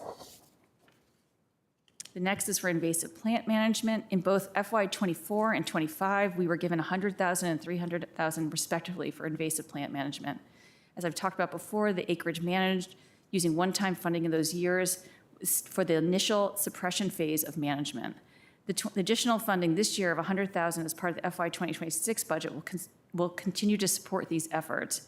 Without future funding, though, previously suppressed areas will become reinfested and revert to their pre-management states. On tree watering, the tree establishment watering is an industry standard practice that protects Arlington's initial capital investment in our tree planting. Utilizing our existing tree planting and landscape contract provides a cost-effective mechanism to meet a critical need of consistent watering for the first year of reestablishment for the 900 trees we plant annually.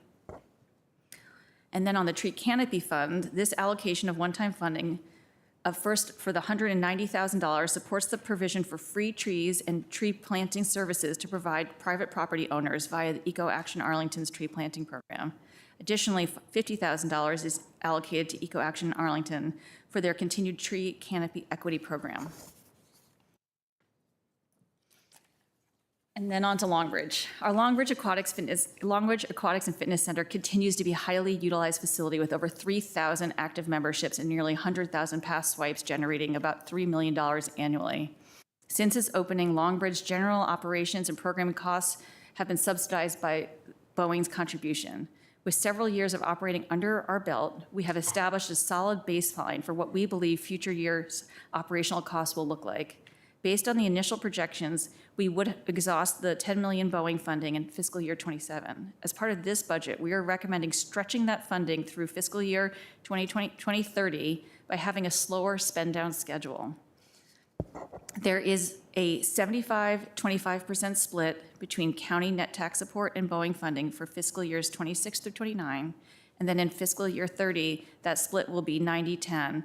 And then in 31 and onward, the county would fund the Longbridge operational costs that are not offset by revenue. This slide provides a visual to show the transition from utilization of Boeing funding to county net tax support.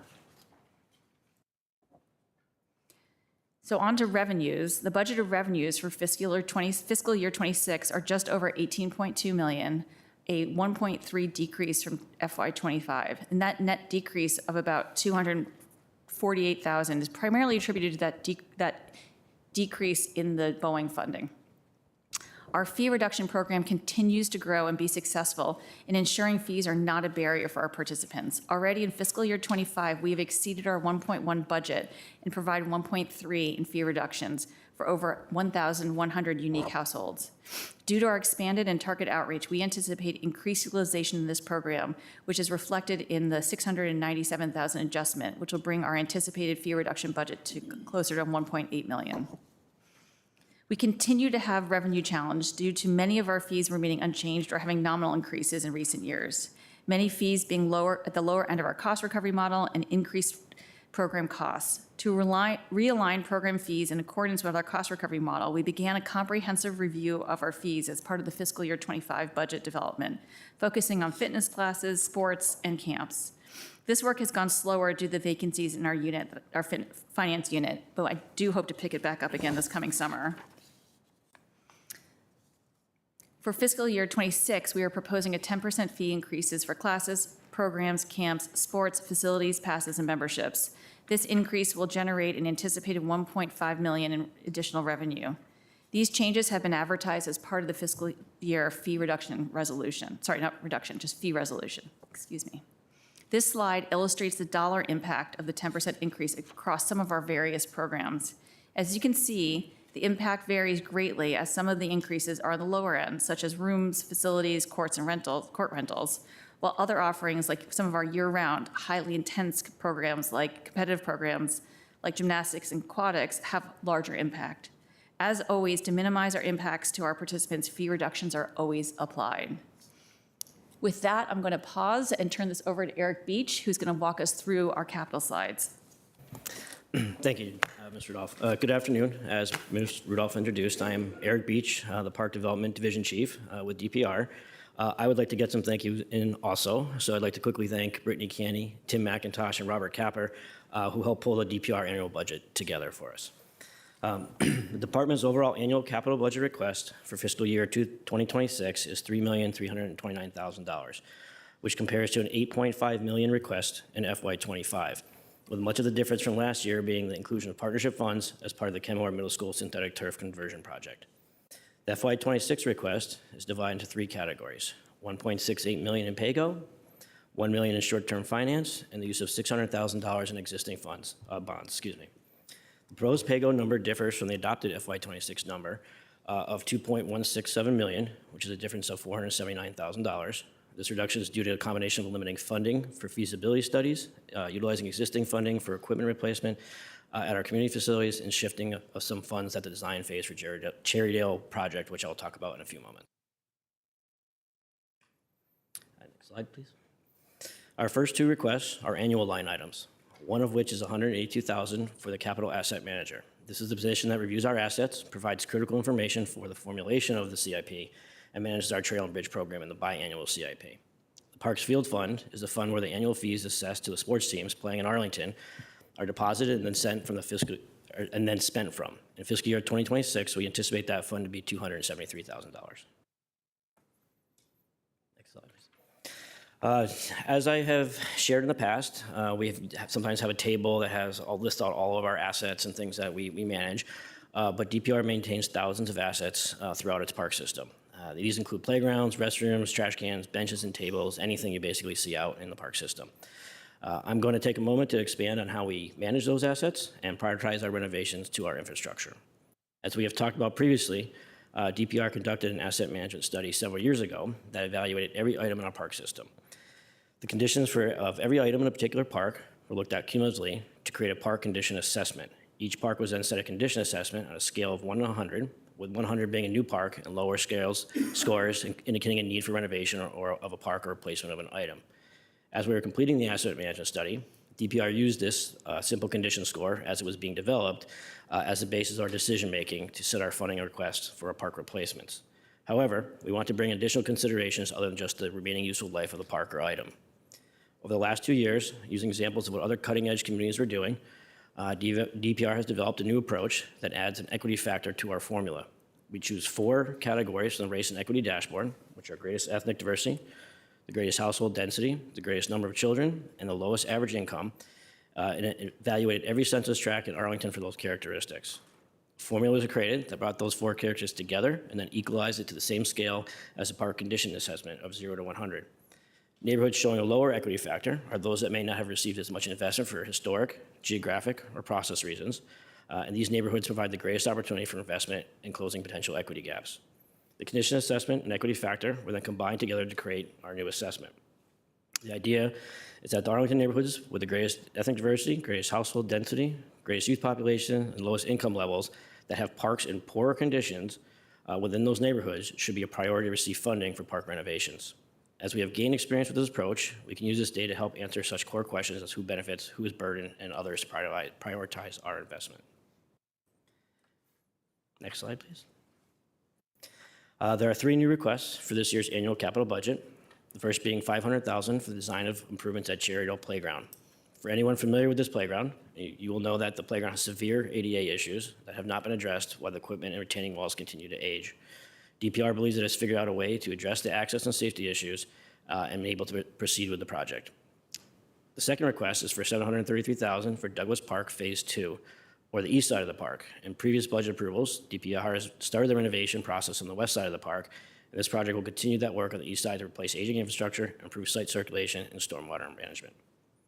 The third project is intended to utilize existing bond balances of $600,000 to replace safety servicing at 6 playgrounds. These will address deteriorating surfaces at Butler Homes, Drew, Fort Barnard, Hayes, Highview, and Rocky Run Parks without the need for complete renovations. For FY26, the synthetic field number 3 at Longbridge Park is up for replacement, and the request is to use $1 million in short-term financing to do so. DPR maintains an 8-year replacement cycle on our synthetic fields due to the amount of their use. Thank you, and I believe the last slide, or next slide, is back to Ms. Rudolph. Thank you, Eric. So just to wrap up and talk about some future challenges, I feel like I always have a lot of similar ones, but they are heavy, which is our first one being our PSMP. We are in our 6th anniversary. Caroline, can you believe it? But as we look forward, actually, this coming year, we're going to be kicking off the refresh of that. So that will be sort of a great project, which we will be bringing Jill into. Another area is the adoption of the Forestry and Natural Resources Plan. As it was adopted last year, we've really been actively working to implement particularly the 10 priority action areas. Most of the priority actions require some level of pre-planning work, and in that work, we will be identifying resources necessary. You can see that we've already come forward with some of the recommendations with the tree canopy study and the deer management project as well. Staffing needs, our workforce is really our most valuable resource, and managing vacancies and upcoming possible retirements will continue to be a challenge. In particular, the management of our park system has become more complicated and intense. We will need to add some key positions to P&R to ensure successful management of our resources. And in AFS and CRD, we will need to continue to work on our conversion of some temporary workforce to permanent positions. Our recreational programming really works to respond to the community needs, ensuring equitable, accessible, and fiscally sustainable programming, which will always be a challenge for us as costs increase. And then I outlined for all of you already about the Boeing and long-term at Longbridge, and I look forward to that conversation today. And then, we continue to just want to make sure that we offer free and affordable programs, and that we also are really taking care of our parks and our resources, as I noted before, with the one-time funding for invasive management. While we really appreciate it, not knowing that funding is in our budget makes it hard for us to make sure that what we're doing is sustained. So with that, I want to thank you very much for your time today, and I look forward to answering your questions. Great. Well, thank you. It's always fun to talk about our parks, which bring us all together and are much beloved by our community. I think in terms of questions, we have a little bit over an hour to work with. So we will hold those until we hear from our commissions. And that I'll put my colleagues on notice to start formulating your questions. Come on up. You're both welcome. There are 2 seats up here. You just have to split up.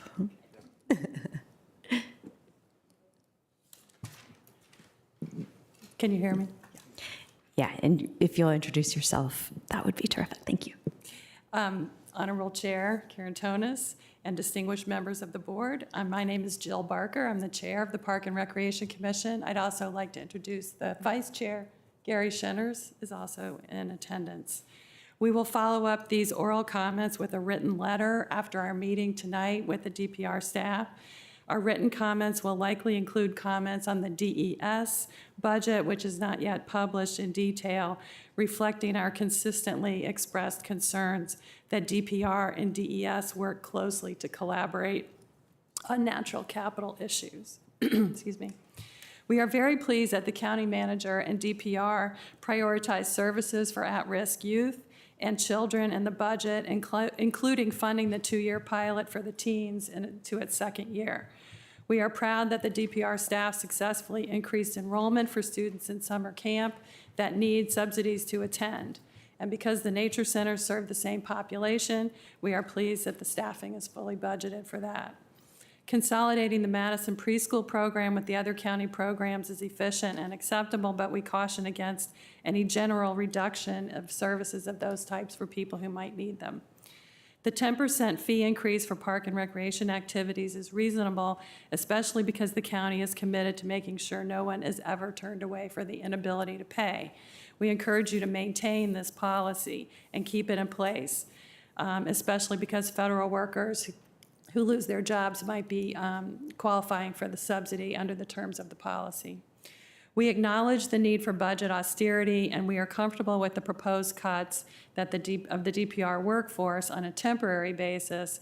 However, foresters are crucial to fulfilling Forestry and Natural Resources Plan, so we suggest that a forester equivalent position be frozen and that the deputy director position remain vacant only temporarily. At least 2 members of our commission believe that the proposed budget reflects ordinary challenges rather than the immense uncertainty faced by the federal workforce that could create a severe localized recession. These members suggest that proposed increases be put into a stabilization fund and that DPR look at cuts in the range of 3 to 5%. Because of the scheduling, we have not had a chance to discuss this as a commission, so I felt compelled to tell you. A different commissioner suggests that the proposed design funding under PAYGO for the Cherrydale Park be suspended if cuts are needed. We appreciate the invasive plant control funding, but permanent funding rather than consecutive one-time allocations will save money in the long run. The amount allocated last year should be restored and put in a permanent fund if possible. NVCT has returned Arlington's investment, and it many times over. Unfunding it is short-sighted and more costly in the long run than funding it. We are pleased with the support for the tree canopy fund, but encourage the county to change its site plan conditions to increase the developer-paid tree replacement fee to at least $4,800 or more, maybe even $10,000. And I refer you to our letter of March 3rd, 2022, which we are still trying to get through. In addition to the issues mentioned above, the funding for the deer management program and the one-time amount for tree watering and maintenance are all wise investments in Arlington's natural capital that help protect us from heat island, soil erosion, and other harmful effects of climate change. Thank you very much for the opportunity to present these comments, and we will be following up in writing. Thank you, Ms. Barker. We'll look forward to the follow-up. Good afternoon. My name is Carolyn Haynes. I'm chair of the Forestry and Natural Resource Commission. Nice to see you all, and thank you for giving us this opportunity to share some of our views. We are similarly impacted by the scheduling because we're meeting tonight, so there will be more of a follow-on letter, but these are some themes that we've had consistently, so we feel confident in raising them today. We really appreciate the difficulty in developing a budget in these very uncertain times, and we understand the need for every department to suffer some cuts to contribute to a balanced budget. We are distressed, obviously, about the 4 positions that have been targeted in the Forestry and Natural Resource Division. The Commission hopes that these positions, which are currently vacant or soon to be vacant, will be just temporarily vacant and not eliminated. We're also concerned about eliminating Arlington's contribution to the Northern Virginia Conservation Trust. While it's not a large dollar amount, it will impact the operations of a lean organization that undercuts Arlington's continued commitment to land conservation in our region. I would also note that Arlington, unlike Alexandria and Fairfax, tax NVCT properties even though they are a tax-exempt organization. Eliminating funding would be a huge disincentive for NVCT to hold conserved properties in Arlington. And while not in the DPR budget, the FNRC notes the proposed elimination of a principal planner position in CPHD. And as you all know, the FNRC has advocated for years for a low residential housing study and just wants to make sure that that cut will not impact that study that I know you all discussed just a couple days ago. So start with a negative, now I'll go with the really positive, because we really commend the county manager and staff for including funding for a number of really high priority items. I will echo the earlier comments about invasive species management. We very much support that additional funding, but would urge that that go into the baseline budget. It's really difficult to manage. Those of us we were out this morning, and just so you all know, this is National Invasive Species Awareness Week. And I know you all want to go out and celebrate and pull some English ivy off of trees too, but it does make it easier just for a multi-year planning if that could be put into the base budget and not have those fluctuations. Also, we very much support the one-time funding for the Tree Canopy Fund, and especially the need to continue the equity outreach program in our community. And we look forward to supporting those changes to the site plan conditions on the tree replacement fund, as we've noted, have not been increased since 2007. Also, strong support for the deer management and ensuring development of the management plan and the annual funding for implementation to address this increasingly urgent problem of excessive deer browse and lack of regeneration of our forests and natural areas.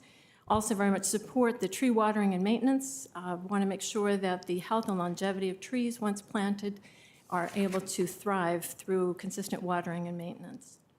And also want to thank the continued funding for the nature centers. We've seen the programming at the nature centers returning to pre-pandemic levels and beyond. And it was really hamstrung for many years after COVID. So we appreciate the funding for that. And note that that's also additional opportunities for some of the teen efforts that we hope to push in that direction. So anyway, thank you very much. Appreciate the opportunity. Great, thank you. And all of our commissions work overtime for us with no pay, and we appreciate the great work that these two in particular have done, and we'll carry that forward in our discussions. I would like to suggest for our colleagues that we sort of start with revenue items and questions, and then we'll go to cost and savings items, and then we'll hit on a deeper dive on some of the programs. So equity and access, spaces and places, and climate. So that's where we're headed, and First Light will get the first question in revenue. Ms. Coffey. Thanks. This is kind of somewhere in between revenue and programs, but I just was wondering if you have any metrics or color to give on enrollment across the programs that are offered. I know the Enjoy catalog is extensive and has many, many different opportunities, and when it comes to cost recovery, the more fully enrolled that those programs are, the more cost that we are recovering. And so, and I'm sure it varies seasonally and otherwise, but any information there? In what specifically? Just the programs that are offered broadly from DPR. Like, are most things enrolled at 100% where we're getting as much out of them as we can? Are there things that are, only 2 or 3 people sign up and we continue to offer them? That kind of thing. So no, I appreciate that. So we do try. We have various different programs. We have programs we do that are coming out of the Enjoy Arlington catalog, which are offered quarterly. We have programs that are offered through our 55+ program that are also done quarterly. That's run by Jennifer Collins. She's in the audience as well. And then we also do summer camp. which is a different registration. And then we have a variety of other sort of drop-in programs and other things as well. And then we have some year-round programs like aquatics, gymnastics, and some of our childcare as well. So we do set our cost recovery not at full max because we want to make sure that we are pricing this to at least hit minimal, like median amounts. We do work consistently to look at who's signing up for our classes, and if they are not taking them, then we try not to offer them. So I think you may have seen this from us in the past 2 years. We are eliminating programs that are not meeting cost recovery. So last year, I know it was really rough, but we eliminated the personal training program where there was a massive county subsidy of a program that really should have been at a higher cost recovery. This year, we're doing the same thing for the Madison preschool. And while it's hard to cut these programs, these are based on the fact that they are not meeting cost recovery at any level. So it is an exercise that we continue to do. When we are able to have more staff in Keisha's office, we really do want to spend time taking even more of a deeper dive to ensure that we are really reaching those levels that we want to have to ensure that we are hitting our cost recovery goals. So yes, I think in general, our stuff is pretty popular. We really pride ourselves on that, but I do agree with you that there's some work we need to do to ensure that across the board, it's a more iterative and consistent process. Yeah, thank you. And I have to admit that I skipped over one of our commissioners. So I think we have Commissioner of Aging with us as well. Is that correct? No. Online, maybe? Don't have them online. They RSVP'd, but I'm happy to follow up. Okay, I feel a little better because I didn't see them. Okay, back to revenues. Others? No questions this area, ma'am. Not for this area. I have one on, oh, Revenues? yes, and it has to do again with, how we deal with when we see that we have programs that have an erosion in their uptake, right? I was looking at the numbers for the aquatic center. So there is we went down from 1,700 users to, what was that? 1,700 unique households to almost 1,200 unique households. This is a significant drop, right? Year to date. It's year to date. It is slide number 30. I think it's a partial year, isn't it? Yeah, it's year to date. Yeah. It's year to date. So the uptake still is robust. So we have to assume that the aquatic center has the same attractiveness as it has before. So as we track, because we sort of showed a very similar slide last year as well, those year-to-date numbers tend to, by the end of the year, bring us back to our consistent levels, so yes, we believe we will be, because a lot of these memberships do get their annual for the individuals, so it's when they signed up. So we expect by the end of the year, and I'm happy to circle back with you at the end of the fiscal year to show you. Yeah, but what I'm after is, there are different levels of subscription there. There are Yep. more expensive ones and less expensive ones. So that's more or less the same. Pretty much the same. Pretty much the Yes, same. the membership levels are pretty much the same. Okay. That's good for me. I'm concerned about the financing of that, but that's a different discussion. Okay. I had two questions on revenue. One is rental, space rentals. I know Parks is held up as one of our best groups to deal with to borrow space, so thank you for having a good system. What are we seeing in terms of the ability to rent out parts of our buildings that we're not using during times that we're not using? If we're closing down Madison Preschool, for instance, is there an opportunity to offer that to outside providers? So I think there's two different things to look into. I think you're saying we do rentals, right? People rent our spaces from us like to do family events, birthday parties, activities, host meetings, or sometimes rent a gym to do an activity. Those are more like one-off rentals, and there we tend to try to avoid doing rentals outside of business hours just because there's a lot that costs a fair amount, and so we don't do that very much. We also have other agreements, like for example, at Arlington Mill, we have put out multiple RFPs over the years so that we have Phoenix Bikes and Aspire using our spaces. should we want to evaluate to look at those kind of relationships again, where it's more of like a real rental from us, where they work with our real estate bureau, we do kind of a process? That's something we could look into. I think Madison has a number of issues that I think need to address that might be brought up in a different work session that you might have. But I would have some concern about looking into that until we have a longer term view for that. If the board was interested in us in looking at longer term rental opportunities in some of our other spaces, I don't really know too many that have a lot of vacancy, but there really are sort of two different kind of models of that. Yeah, and I think one question that often comes up is, a lot of our centers are closed on Sundays or closed on, certain hours that other groups might find useful to take over the center. Is that something we've looked at or could look at in coming years as we look for additional revenue? We could, but then we'd have to understand that we would need to be charging a significant amount in order to have the building open for the organization. Correct. And a lot of time, those organizations that want the space are not organizations that have a lot of money to be spending on rentals. They often want it for free from us. So when we're thinking about that, we have to understand the impact of what they want to do and the cost, not just for, like, say, the room or the space, but also for the staffing levels that we need to bring it in.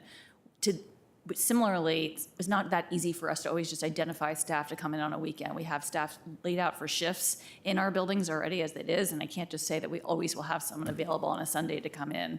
That said, Longbridge, Lubber Run, TJ during certain parts of the year, and Arlington Mill all have weekend hours. So our big centers do have hours. Great.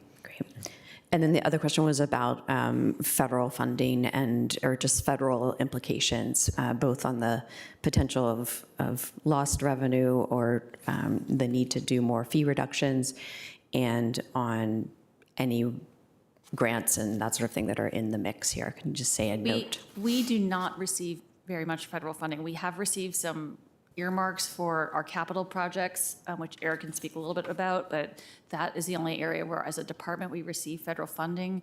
I would say like 10 years ago, when there was one of the big furloughs, we developed something called a hardship policy, which is sort of like a stopgap between fee reductions and just full paying, because some people don't, during the furlough time, it wasn't that they would not normally be on fee reductions, but they hit a time that they were unable to pay the full amount. We are already using those. We've never stopped, but Keisha and her team are looking at making sure it's really clear what you need to qualify. So we want to make sure that we have these opportunities, particularly for families with children, to make sure that they don't miss out on any of our programs. Great, thank you. All right, I think we're moving to reductions, and Mr. Spain is ready to go. Yeah, one, thank you for your presentation, and we'll start here because we've received some information, some letters. The Northern Virginia Conservation Trust, I see that cut there. Can you talk a little bit about why we are changing that or reduction there, not funding, your thoughts behind it? As our department, over the years, we've been cut significantly, almost every budget, many budget years coming up, and as we look to reduce, have to reduce employees. Can you speak in the mic a little bit? Sorry, you can't hear me? Yeah. Okay, as we look to reduce employees or we look to make reductions within the department, we have to look across all of our funding areas. And so NVCT, which is a really great organization, but it's also an organization that we're providing funding for. And when we really had to come up with a certain budget cuts, it was one of those ones we had to look at as well. It's the equivalent of us cutting a filled position, so. That's it for now, unless my colleagues want to lean in on this. I think we've all received the same letter. Yeah, I would add on to that, whether we've calculated, maybe just the logic of not making those tax exempt, those properties that are owned by NVTC, since our other jurisdictions do, and does it come out in the wash today? Would they pay more than $86,000 in tax today? We'd have to get back to you on that. Great. Mr. DeFerrante.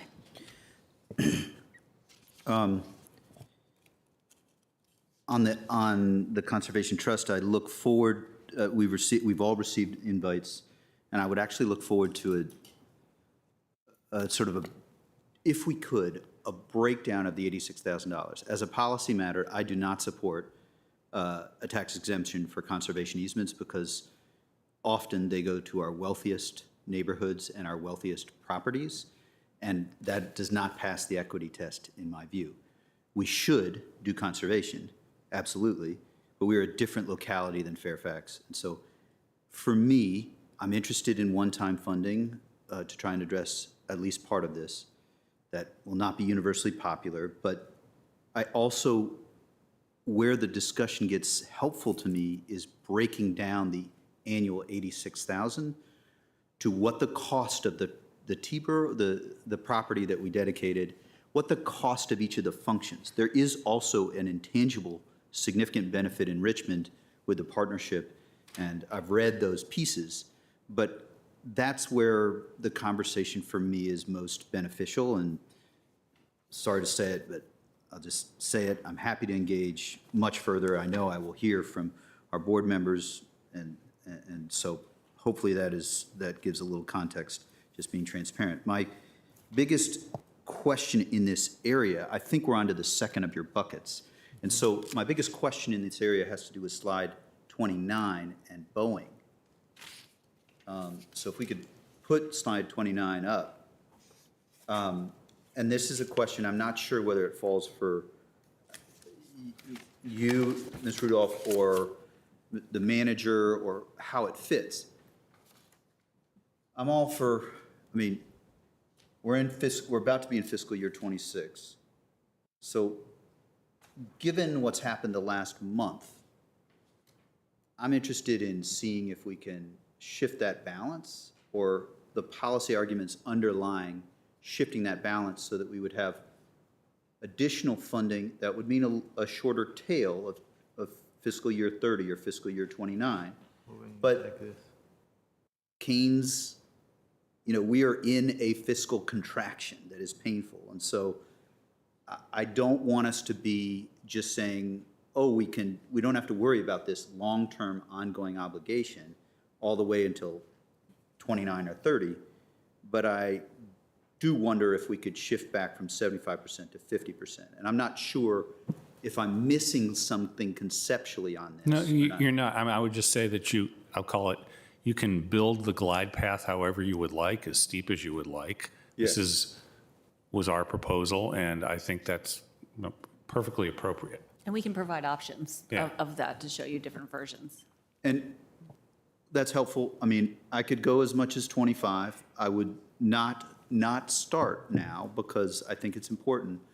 But I guess there's what that dollar amount might mean for what we can manage fiscally, both within DPR and on our overall budget this year. So I think that's sufficient, unless I do have it right that all of the red would be ongoing obligations that we would have. Okay. Correct. Yeah. But if we do the same as 25, we will have only one. It's not a glide path anymore. It's just a cliff for next year. So it's fine. But it's important to see the glide path. I mean, with over 2 years, that I would agree with. Anything? Any other questions on reductions or cost savings? The one thing that concerns me a little bit is the evolution of the county fair. I mean, the good news here is that the event has grown beyond belief, right? I mean, hundreds of thousands of 20,000 people or so. Is there any prospective pathway to balance the event, that the event pays more or less itself? Or is it not going to be ever feasible? So the amount that I shared up there is offset by revenue. So as I noted. So that amount is offset by revenue, but as I noted, if we have a rainy fair and we don't get as much revenue, then that year we might not have it. But generally speaking, when we have a beautiful weekend like this past summer, and the only thing that we have absorbed within our department is we've taken a vacancy and turned it into the position that we needed. So the money funding that we are asking for in fiscal year 26, we anticipate, if we have a sunny, wonderful fair, to be offset by revenue. okay. So that's still a an event that basically balances itself.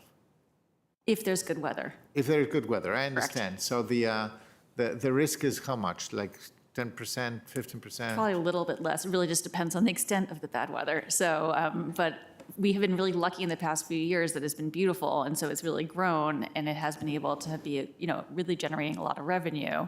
But I do recall, like a couple years back, it was like, significantly less if we had a terrible weekend. And do we share any of the upside of that risk if it's a great year and there's a little bit extra revenue? Could we begin to build a stabilization fund for literally a rainy day fund? So the funding would be coming into our budget. We could work with DMF to see if that would be, right now it's part of just an annual operating, but not annual revenue. But if we were to look to say that maybe some of it could be, that would be a conversation we could have. And probably also the vendors, et cetera, are the hard part. They will pay if they come to the event anyway. Okay. Yeah, I'm just going. So I want to go pull up slide 32, if we don't mind, the DPR fee change. I just will say that I'm really concerned about this percentage. I'm looking at it from the human factor. Could you tell me from a regional, like Alexandria, Fairfax, as a comparison, I think 10% is rather large for an increase, but is that norm? Can you kind of, let me know. What is, historically, have we done anything like that? Because it just seems relatively high, especially given that we're going to have folks losing jobs. These fees are going to impact them as well. So can you talk to that a little bit? Sure. First of all, we do benchmarking against our neighboring communities, and generally we are in line with their fees. We can provide that for the board in writing. We do, again, as I noted, we have fee reductions for anybody who applies. Last year, we did a 7% increase. Prior to that, we had not done a fee increase in many years. We kind of held out on doing a fee increase during COVID, so it had been a very long time. So some of this last year particularly was a catch-up to just get us even close to like a CPI level of increase. And then this year, it's a combination of catch-up and also trying to fill a budget gap. I do think our fees are generally in line with our neighboring jurisdictions and the costs there. But again, I'm happy to provide you all with a chart that has the benchmarking. And then also, as you can see on the next slide, I think it's the next slide, we just also showed you the comparison of some of our programs, just to kind of see what that impact is, just so you can sort of see how it plays out. Thank you. Yep. I maybe have a corollary question to that, which is the 55 plus program, beloved as it is, 70 years as it is, 55 today is a little different than 55 70 years ago. And given that the discount is really steep, have we ever done an analysis of phasing in a different threshold like Social Security has done? If the board provided guidance for us to do that in the next coming years, I would welcome the opportunity. I think it's been a population that has really loved the programs and the services that we provide. When we did the last increase, it was it was quite difficult. And so this one is going to be an increase, but as you can see, it's not huge amounts. We have heard from other members that 55 plus is, 55 is a different place in life than others. There may be a way for us to come back to the board next year with a proposal that maybe also looks at maybe different scaling based on age. And then also maybe, as you said, a slow multi-year process to look at how we can maybe increase those fees. Great, thank you. I think one of the significant improvements over time is the ability of the department to actually provide lower fees for those who cannot afford them. I think that it is not very easy to qualify for that. I think when I see that, and especially, and this is a good example, the 55 plus, we have a lot of residents that are over 55 that can easily afford more, far more, without even noticing that. And we have also a growing number of residents who cannot. And it's not so accessible for them to do that. So maybe we can discuss how we can hone into our skill to provide fees that are meeting the ability of our residents to pay them while receiving the same. So to balance a little bit the burden there. Great. So we'll look forward to bring this back probably next year as part of the budget process. Great, that's terrific. All right, moving on to equity and access in our programs. Ms. Coffey, I think you were first. His light was on first, but All right, I appreciate the honesty. yeah, I just want to spend a little more time on the teen programming because I know that this has been such a huge shared goal and challenge and opportunity. And I think we've made a ton of progress this year, and I'm just kind of wondering, do you feel like with the budget proposal we have here that we'll be able to maintain that momentum, build on it even, where are we headed with the success of that, which I think has been really good this year? So last year's budget provided a two-year amount. So I do think this conversation probably next year is going to be more intense about what continues. We do have some anxiety that the money is only one time. Some of the money is only one time and it's only for 2 years. But I think that would be a great conversation to have once we have some baseline information that's more than just so far like 6 months. Yeah, like the Kenmore program has been great. We're really proud of it. And it's really nice to see that is happening. I have to say that Wakefield maybe not as many kids are attending it, and I think we are looking to grow it. So I think there are about 20 plus who are going now, and we do look for maybe next year to still continue to iterate and see if there's other places where we maybe should be digging in more. So I think right now, with the funding that we have a plan for this coming year. And I think we are able to implement, some of that funding isn't just for us, it's for some of our other sister departments and for schools as well. And I know it's all sort of mapped out on where it's going to go. And then I look forward to sort of maybe next year or maybe before having sort of evaluation on how that's all working. Some of the work that Patrick's going to be doing for us is kind of helping us to provide that evaluation framework, which we haven't had before. Yeah, so it sounds like this my follow-up question might be a little premature and too early, but I'm wondering if there's any, challenges or issues or complaints that have come out of what you are doing so far in terms of barriers to participation or concerns from families. We haven't heard concerns for families per se, and this is not an issue, like no one's done anything wrong. I think it's hard in high schools. Yeah. There's a lot going on. There's a lot of competition for space, where at like a middle school, we are able to have some of the larger spaces, which makes it mean that our programming can be more dynamic in the gyms, and so the kids want to come to it. Whereas like there is a robust scholastic sports program in Wakefield, which means that our spacing there just isn't as good. They have recognized that, and they're moving us to a more common area, which we hope will mean that more kids will want to come to our program, and we're looking for partnerships to help us with some of the other clubs to see if kids want to come to that. But we've also talked that like if it's not working there, then maybe we should be trying something at Drew or something and making it more neighborhood based. So we are trying to be flexible and looking at it because we want to make sure that we are using our funding wisely. Absolutely. Thank you. And I look forward to the bigger evaluation down the line. Yeah, so my question is right in that area. The budget book refers to a couple of positions, and I'm just, and I don't know that now is the time, but I don't know if you know off the top, you mentioned, we're thrilled you're here, Mr. Leonard. There was a time 25 years ago when I taught after school, and I definitely did not feel as enriching as as these programs would be. And so it's great to hear Kenmore going so well and the continued effort. You mentioned a second position that you're maybe hiring for, and I'm trying to fit those with the DPR programming, the one-time 2 buckets of money, $53,000 and $24,000 that are in the book. And I'm not asking for you to know every piece of them, but I just wanted to see if you know off the top, what is the second position you mentioned, and do you know these 2 one-time positions? Are any of those the same? They're different because full-time position is ongoing, but. The second position is it's called a Programmer 2. Yep. It is in Community Recreation Division, I believe it's ongoing funding. Yep. And that is, the person will be starting on March 23rd, and that is ongoing funding. And that's in our Community Recreation, our Youth and Family Services unit. Kim Baldini's here. I'm just giving everybody shout outs. She's here, who oversees the unit. So I'm not totally sure about those other dollar amounts. If you can point me to the page, we can look it up right now, or we can come back to you, No. however you want to.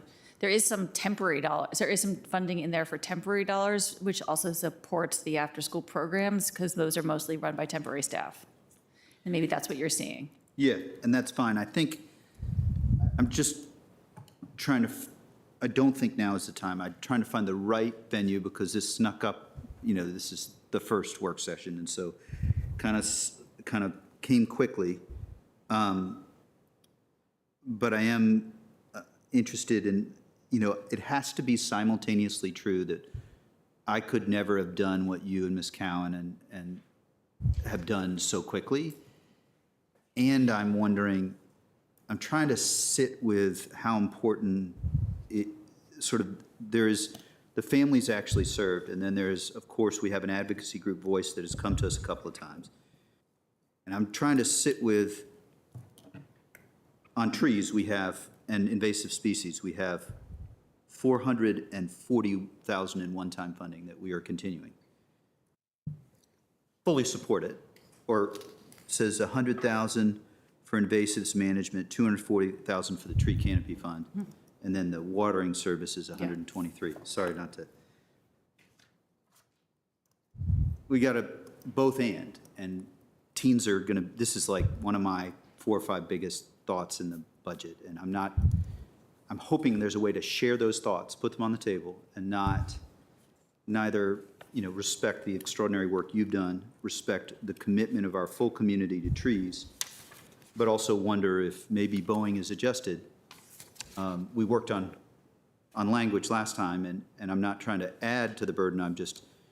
I should be transparent that this is something that I want to, maybe it's a DHS when we true up the dollar amounts and then discuss sort of, I'm not saying that we need to add to DPR's burden, but we did have discussion last time as to whether there's additional resources that we can bring to bear to this overall project. And I hope that's not too much to say. I just feel like I ought to be transparent. And I don't know if you have thoughts or if I've said something incorrect there, feel free. I'm just sort of trying to highlight that I think eventually we need a full score of all the money that's left, the money that's needed to continue the existing stuff, and then what would be needed and how soon that would run out. So I don't know if that makes sense. That's a lot of me chatting. I mean, I think I would just tag as part of that, at least, that the chart we see for Boeing, we're going to need to see for teen programs if we want to continue that, right? Like it's not one-time funding that just magically appears every time. We may want a multi-year plan eventually, but we're not there yet because we're sort of 6 months in and still learning. So the funding from last year was 2-year funding, so there is still money allocated for this coming fiscal year. And we have a plan on that spending.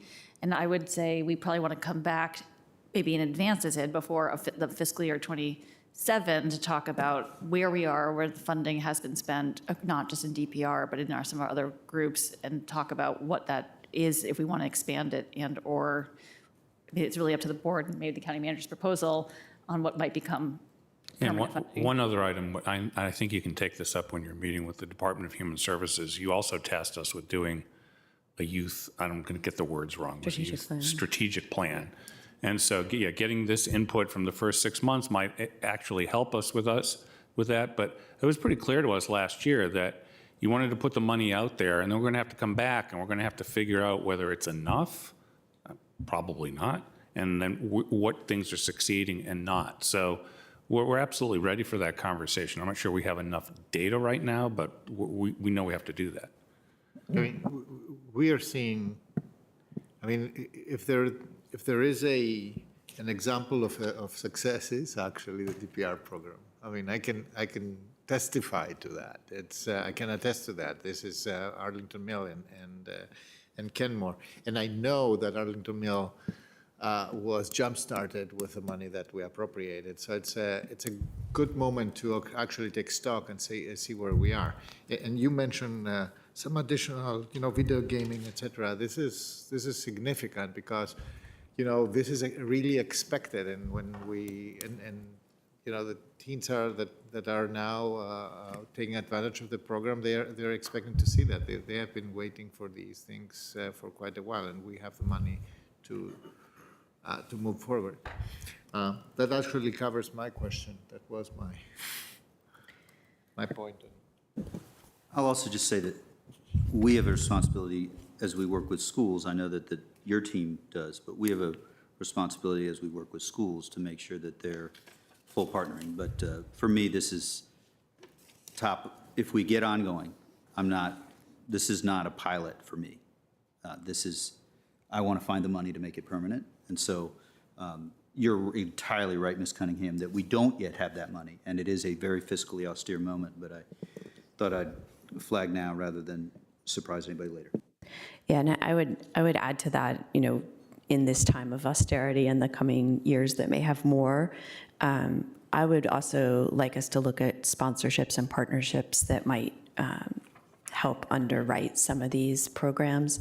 And I know that's sort of always in the mix, but we might need to turn that jet on a bit more, in addition to the royalty agreements for any music that is composed on our machines, so that when we have a Grammy Award winner, we get just a little fun back. Well, I'm just dumping everything on him, but Patrick's already applying for a grant through the National Park and Recreation Association at youth risk teen. So we are, you all adding this position, which I really appreciate, is providing capacity in our department to do things like grant writing and partnerships, which the staff at CRD, which are awesome, but they're really programmers, they're out in the field providing those programs. We haven't had the space before to have somebody who can do some of that broader work. So we already are looking to do some of that and try to bring in other funding opportunities. Excellent. But successful student programs are great starts to get more money, right? Mr. Spain. This will be my closing part on this area as we talk about equity, I believe, right? Mm-hmm. To a certain extent. It has been my experience and my observation when we talk about places like Longbridge Aquatics and Fitness Center, that there's a large majority of our population, especially youth, that have a significant problem with access. So I would hope, as that, I know we're talking about budget, but as we move into these coming months, I hope we can get a commitment from your team to look at ways from the equity perspective, as we look at certain places like Arlington Mill, Green Valley, and the like, how we have an opportunity for those youth to be at places like Longbridge Aquatic Center. I only say that because this is what I'm hearing, right? And there could be some other factors, I know, but transportation seems to be one, how to get from point A to point B. But I think when we talk about parks and recs, there's a lot of work to be done to get some of those youth in our community to facilities like this, okay?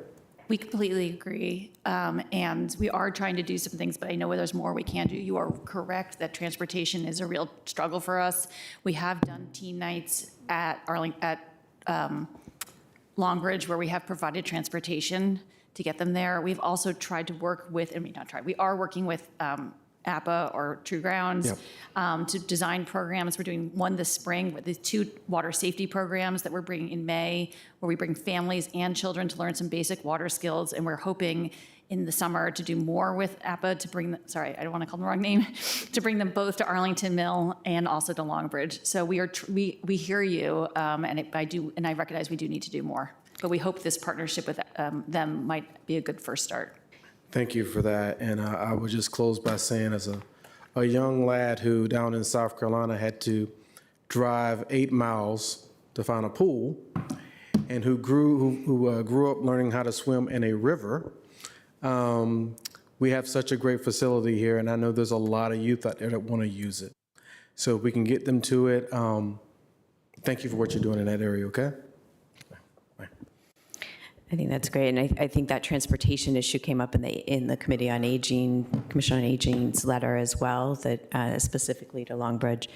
And I know it's in the art plan, but it's not imminent. So that's a bigger question. And, I've had conversations.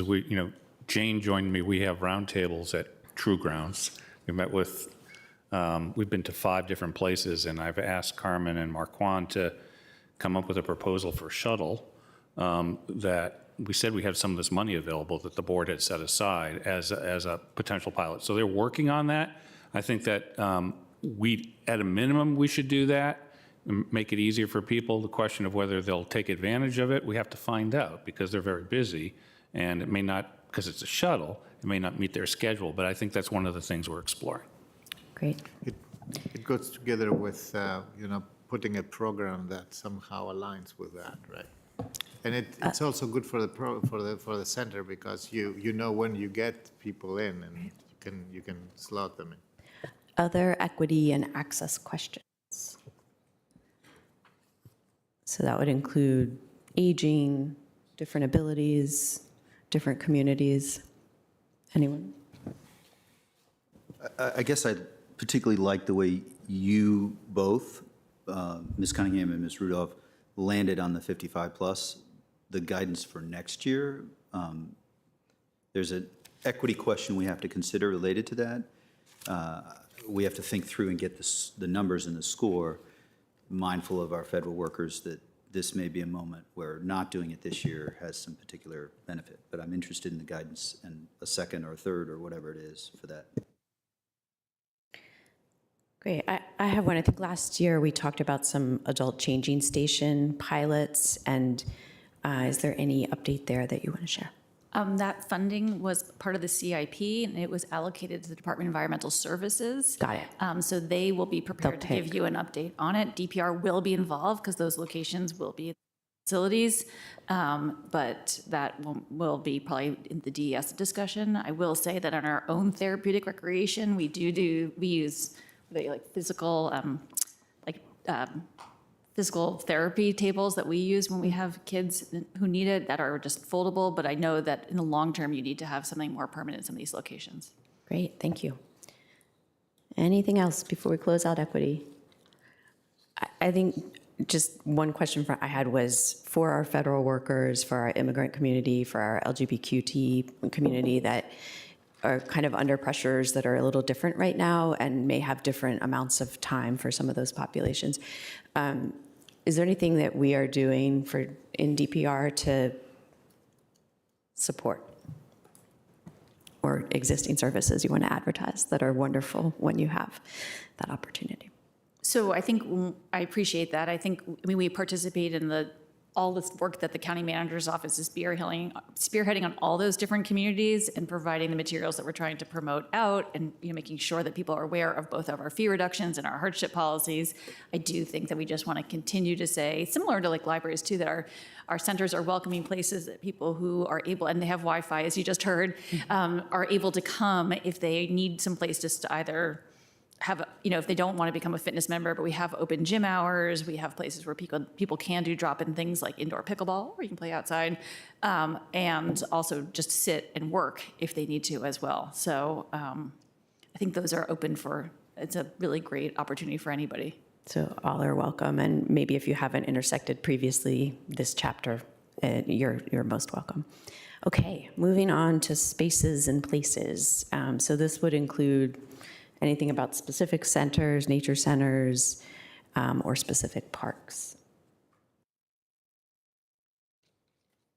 I'll start us off with, we've recently invested in our stormwater efforts to create a number of inundation and overland relief sites where we had seen flooding in 2019.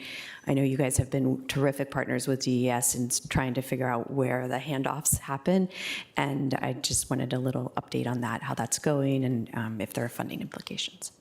So specifically, I think talking about the sites that are up in the sort of near Woodstock Park, behind sort of the Lee Heights, I think Waverly Hills area. Yeah. I really want to give a shout out to Mike Simmons and his team who have stepped up working with DES. We've taken over some of the just sort of day-to-day maintenance of those facilities.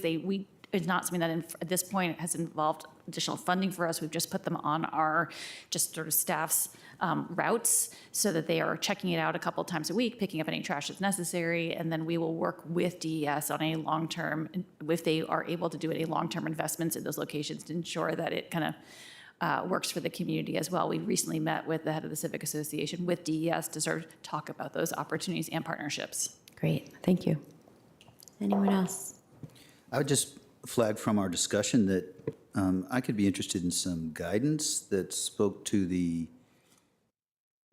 first huge thank you on the Nature Center. I know putting it in the budget is not the same as making it happen, and so big thank you there. But I wonder if guidance on the Saturdays and Sundays outside of our major centers. So I'm thinking back to a conversation we had, Ms. Cunningham, and perhaps Langston Brown or Madison. I could envision being interested in some guidance towards next year, and mindful that getting me to work on Sundays when I was a referee in college, or didn't happen so easily. So I just wanted to flag that. I also want to be mindful and respectful, give space for Ms. Rudolph if you have thoughts on that. I think we can put together some proposals or recommendations. I do think Sunday hours are great. We see it at like a Lubber Run, how much people use it. At the same time, I think we want to look at what attendance is, even during the week at those locations, to make sure that it's a wise investment. So maybe there are some places where we do want to expand, but we also at one point had longer hours at Arlington Mill and nobody was coming, and that's why we reduced them, because we wanted to, it just didn't seem like it was the right decision. So I think you need to make sure that you're looking at usage and not just expanding for expanding's sake, but we are happy to always provide that. We've talked about that with the county manager before, but I do think it needs to be sort of mindful. Not unrelated to that, so for example, I had always the impression that centers that have an adjacent park or a big recreational area around like Walter Reed, for example, they were more prone to generate the visitor numbers for weekend use. Is that right? It sort of depends on the activity within the park. Yeah, I mean, Walter Reed is very attractive, particularly now because of the pickleball courts. But also the picnic tables. Yes, and yeah. So I think it sort of depends on hours, usage, and time of year too. So we'll come back with a more robust proposal. So for Walter Reed specifically, during the construction time, should we expect some sort of program adjustment in the main center?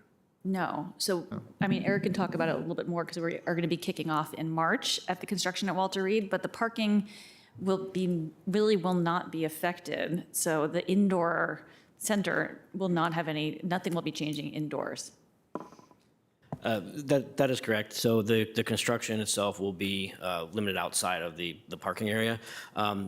Just not to say it won't completely be any disruption, 99% of the time there will not be, but there is a water line connection from the new work to inside the building. So there may be a few hours where they have to trench across to reach that. And so it would not close the parking lot. It would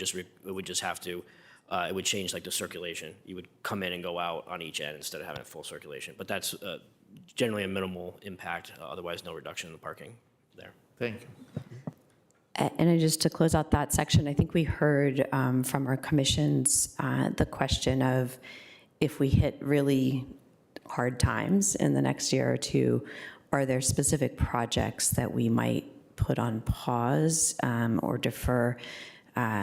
Is that list already sort of known what could be? Or do we need to ask for that list, or any comment on how to honor that spirit? I assume if chaos happens, we'll find it. Is there any pre-planning? I talked about this briefly when I introduced the budget, but I'll give an example. I think maybe it was Jill that talked about, maybe it was Cherrydale. That's something, we really got to get to do that. But if we had to wait another year, we'd wait another year. Those are the kinds of things that we'd come back to. And so as you're doing your project planning, which is hard enough to begin with, but adding another layer, are there sort of decide-by dates that we're keeping lined up as we're living in a very fluid time? So you have to, will you trigger that for the manager? Like, hey, we need to decide this month whether to go ahead. So do you want to pause for a year, or are we good? Yes. As far as with the way these projects develop, it's sort of fluid. And so there are a variety of points that you could decide to take a pause. So you could do so much investment on scoping a project, for example, and then pause once you get a price, or you could go to a little bit of design and pause. So that is not necessarily taking account the or any urgency of upgrades to anything that's deteriorating, but the projects themselves do have some way we can provide information to the manager if we were asked to say, hey, we need to find this much, what would we pause? Great. All right, moving on to climate. We've got 17 minutes. Who wants to start? I'm willing, but lest I leave, we had a small conversation with environmental advocates about trees, and let me see if I understand this right. It's budgetarily okay to do one-time funding for trees because the tree canopy fund, because it is linked to development. Last year, we didn't have much development. We have increased development fees, and so it's a reasonable estimate that we will cover 240,000, which is the number this time. Going forward, we think that's reasonable. We've increased the amount of the fees, and we do think that more development will go through this coming year than this past. Is that? So we have not increased the fees yet. It is part of a site plan. It's tied to the site plan. It is not in the DPR fee resolution. That is said, I believe it's going to be happening this spring. And we DPR and Vincent, who's awesome. I'm just giving everyone the shout out today. Vincent and John, who are over there, are working with CPHD on getting that fee adjusted to a new level, maybe not the 10,000 that Caroline or Jill were suggesting, but that was. Oh, yeah. I had to give a shout out to Caroline because, I hold these sessions with chairs of the commissions and also the head of civic associations. Caroline won the prize this year because she said, Mark, we haven't adjusted that since 2007, I think was the date.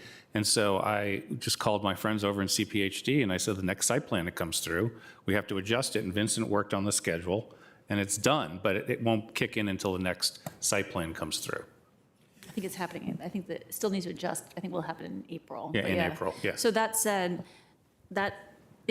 up until last year, there was the tree canopy fund was coming from site plans where companies could not pay, they could not meet their planting requirements on site. And it's a good thing in some regards it didn't have funding because it means that some of these site plans are actually meeting their planting requirements on site, which is what we actually want them to do. Sure. We do expect, we hope, we've heard at least there's one site plan that might be coming in the next fiscal year that might not be able to meet it, and so that will increase the fund. I think it's going to be something we just need to track, and we will probably, that's another reason why we put it in as one-time funding and not a request or ongoing, because I think at some point it may be some kind of combination of one-time and site plan money, or maybe some years it will all be funded. And so it's something we can continue to track with you.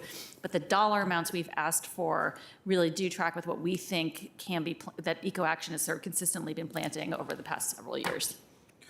And on that, just so I felt like I talked to EcoAction at one point and they said, we're out. And we had to consider plussing up. Am I misremembering, or we think that we've gotten enough so we can get through, because it does seem as though perhaps demand is not steady from our residents who, if they ask for a tree, they get a tree. So I wondered if you're saying that the estimate of 240 that is in the proposed budget should take us through this next fiscal year, we think. Correct. I think what you might be thinking about is when they came to you, which is last year's budget year, was when the fund was out of money. Yeah. And that's what we said, that we think we needed 190 for the funding for the canopy fund, and then an additional 50 for their equity project. The 190, right now we're tracking to spend it, and I think I laid out my talking points, how much we've already planted and how much we're expecting for the spring. So I think we expect to track the same for the next fiscal year. Great, I'm sure others will have questions. There's two other buckets I mentioned on invasive, and the others, those are not tied to development, to any fees. So we would eventually have to, if we want to, not just Caroline, but also Gary has, my goodness, he's done a lot of invasives work. And so that we would have to eventually pick up in ongoing, not in this fiscal year, if we wanted to continue that work. So that is a decision. So right now we have $100,000 that is in our base budget. That was allocated about 10 years ago. And then for the past several years, there have been one-time funding added. Last year it was $300,000. This year it's $100,000. I think 2 years ago it was $100,000. if I'm not speaking out of turn, it would be great if it was in our base budget so that we had consistency. Because one of the things we've talked about is that invasive removal, when you do it at the level that we do it, you have to do it over multiple years because of the way you do the treatments. And so we always are concerned that if it's not in our base budget, that work could basically be for nothing if we aren't refunded. It would then basically could revert very quickly to overgrowth. There's no tipping point on that invasive money. Thinking about the different areas, I know your park and then the park that's back there, and then we're not going to get to a tipping point we're going to need to keep at that same level, right?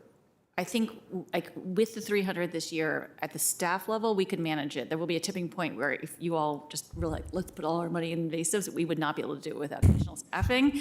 I doubt we'll ever get there, but with the 100, we'll be able to continue to do our work. Thank you, and thanks, colleagues, for tolerating. I just had a little add-on to that one. I do hear you that when it's a 3-year cycle, we need to have sort of 3 years of ongoing funding at some point. So I would like to encourage us to push a little bit there, even in a hard year, so that we don't lose investments we've already made. I raised this recently. I'm not sure if you have an answer yet, but just to bring it out to the public conversation, our volunteers today can't apply herbicides on county lands, and I know the state law changed recently. Fairfax is piloting something. Is that something, again, thinking with the kind of Works Progress Administration and Conservation Corps history here, that we may find it very beneficial for our community to have more volunteer outlets in these next couple of months? Is that something we could explore, or is there a way the board could be supportive in the budget to explore that? I don't think we need to look into the budget, but we can explore it and get back to you. Great, thank you. Anyone else? Climate? We talked so much about climate all week. Ms. Coffey? Yeah, well, actually Which is great. related to our official climate policy office, but you all do so much when it comes to our environment and climate as well. Do you see any changes to how you approach the work, given that we have our, your partner in CMO now? And is there any enhancements that you envision when it comes to the climate and environment work? Well, when Jen tells us to do stuff, we often do it. So maybe there, but I think the Climate Office has brought an opportunity to look at sort of a bigger picture and see how we and DES and some of our other partners can sort of elevate the work we do. I think on promotion levels, like the app and other things that she's working on, I think have a really great opportunity to sort of showcase what we're doing and sort of take us out of our departmental buckets and think about it more in sort of these strategic categories. And we're sorry that you lost her from your department. It's okay, it's your gain. Yeah. So the discussion on climate is are we going to see, first of all, is this the year or is it next year when we have to renew our contracts with lawn care and mowing and all this? For electrification requirements. One of them is in the fall, and then the other ones are the next year. So are we looking at changing the requirements there, and would this have a fiscal impact? We are considering it. It could have a fiscal impact. Our last version, I think the one in the fall is not anyways, I have to get back to you on the exact schedule. I know I've sent it to some of you before, but we have to determine, is it going to be required in the contracts, or is it going to be like last time, which was encouraged in the contracts when we put out the RFP, when it was encouraged, nobody bid on it, to do electrification. Things have obviously changed over that period of time, and I think we will need to have a conversation with you all and with the county manager's office about what we put in for when we bid the next contracts. Correct. So I understand that this is not an easy decision, and so I'm after to figure out by when will we more or less have a pathway of assessing what the possible fiscal impacts are, and when are we going to have this conversation? Because I know that a lot of people in our community are looking into that, and we have been discussing that for quite a while. So. I think it's a broader conversation, not just about the DPR contracts, but in general, where Correct. the county's going on electrification of these small equipment not just for us, but also, private property in general. So I think it's a conversation that maybe needs to have a bigger framework than just our contracts. Right, but we are a significant customer there, so we can move the market a little bit. I think the last time we spoke about it, the in-house trajectory was moving very steadily towards complete electrification. So on our blowers, we are at pretty much 100% electrification of our blowers, which is kind of what's going on in most communities. Versus some of the other smaller equipments. Blowers seems to be what certain people are talking about, mostly because of the noise levels that are created by the blowers. So our team has pretty much gone completely over. We have saved a few that we would only be bringing out if there was really difficult storms, because sometimes when it's really wet, the electrical blowers just don't have the power or the capacity to keep doing it. But we have basically, like day to day, if you're out in the parks, you will see only electric blowers. There are other types of equipment as well that we are basically at 80% at that conversion level. Some of it has to do with the size. So for example, like chainsaws, depending on what size tree you're working on, some of it you can use electric chainsaws. In some cases you cannot if you're going to be doing certain types of work. The industry, though, as you noted, is changing fast. And so we are going to continue to have an eye on it to ensure that when these new equipments and when they're tested comes out, we will able to look at it and maybe react. Similarly, the mowing world is also rapidly changing as well. We don't really use a lot of mowers in our organization because it's on a contract. We have a few. We've talked about bringing on one electric just to see how it works for us. Great, thank you. Other climate questions? Any update on the Lubber Run Resilience Hub? That's capital, but It's not my department, so I think that would be another we'll update have that from on the DES. Yeah, You guys just live there. live there. That's awesome. All right. Anything? Going once? Going twice? So, thank you guys so much for being here. Yep. Thank you indeed. I believe, Mr. Clerk, this concludes our work session, right? No further business? I mean, Right? we all would want to say, I saw, Ms. Rudolph, in the snows, half of your teams were out there and your face was exhausted. And the people that you manage were Absolutely. also exhausted. And so we got to say thank you. And long ago, I refereed, and the glory that you get in helping that, refereeing is no thanks for that, but for anyone, but just a thank you to the department. And I know the chair and everybody would. I was about to come full circle to what we said at the beginning of the meeting, so thank you so much. We know how much work is behind the budget and before the budget, so thank you very, very much. We will be peppering you with questions, and we will be very happy to see the answers and get to decisions at the end of this long marathon on April 9th. Colleagues, thank you so much for your collaboration and focus today. Our next session will be next week on Tuesday with a department for everything under the sun. Thank you. So.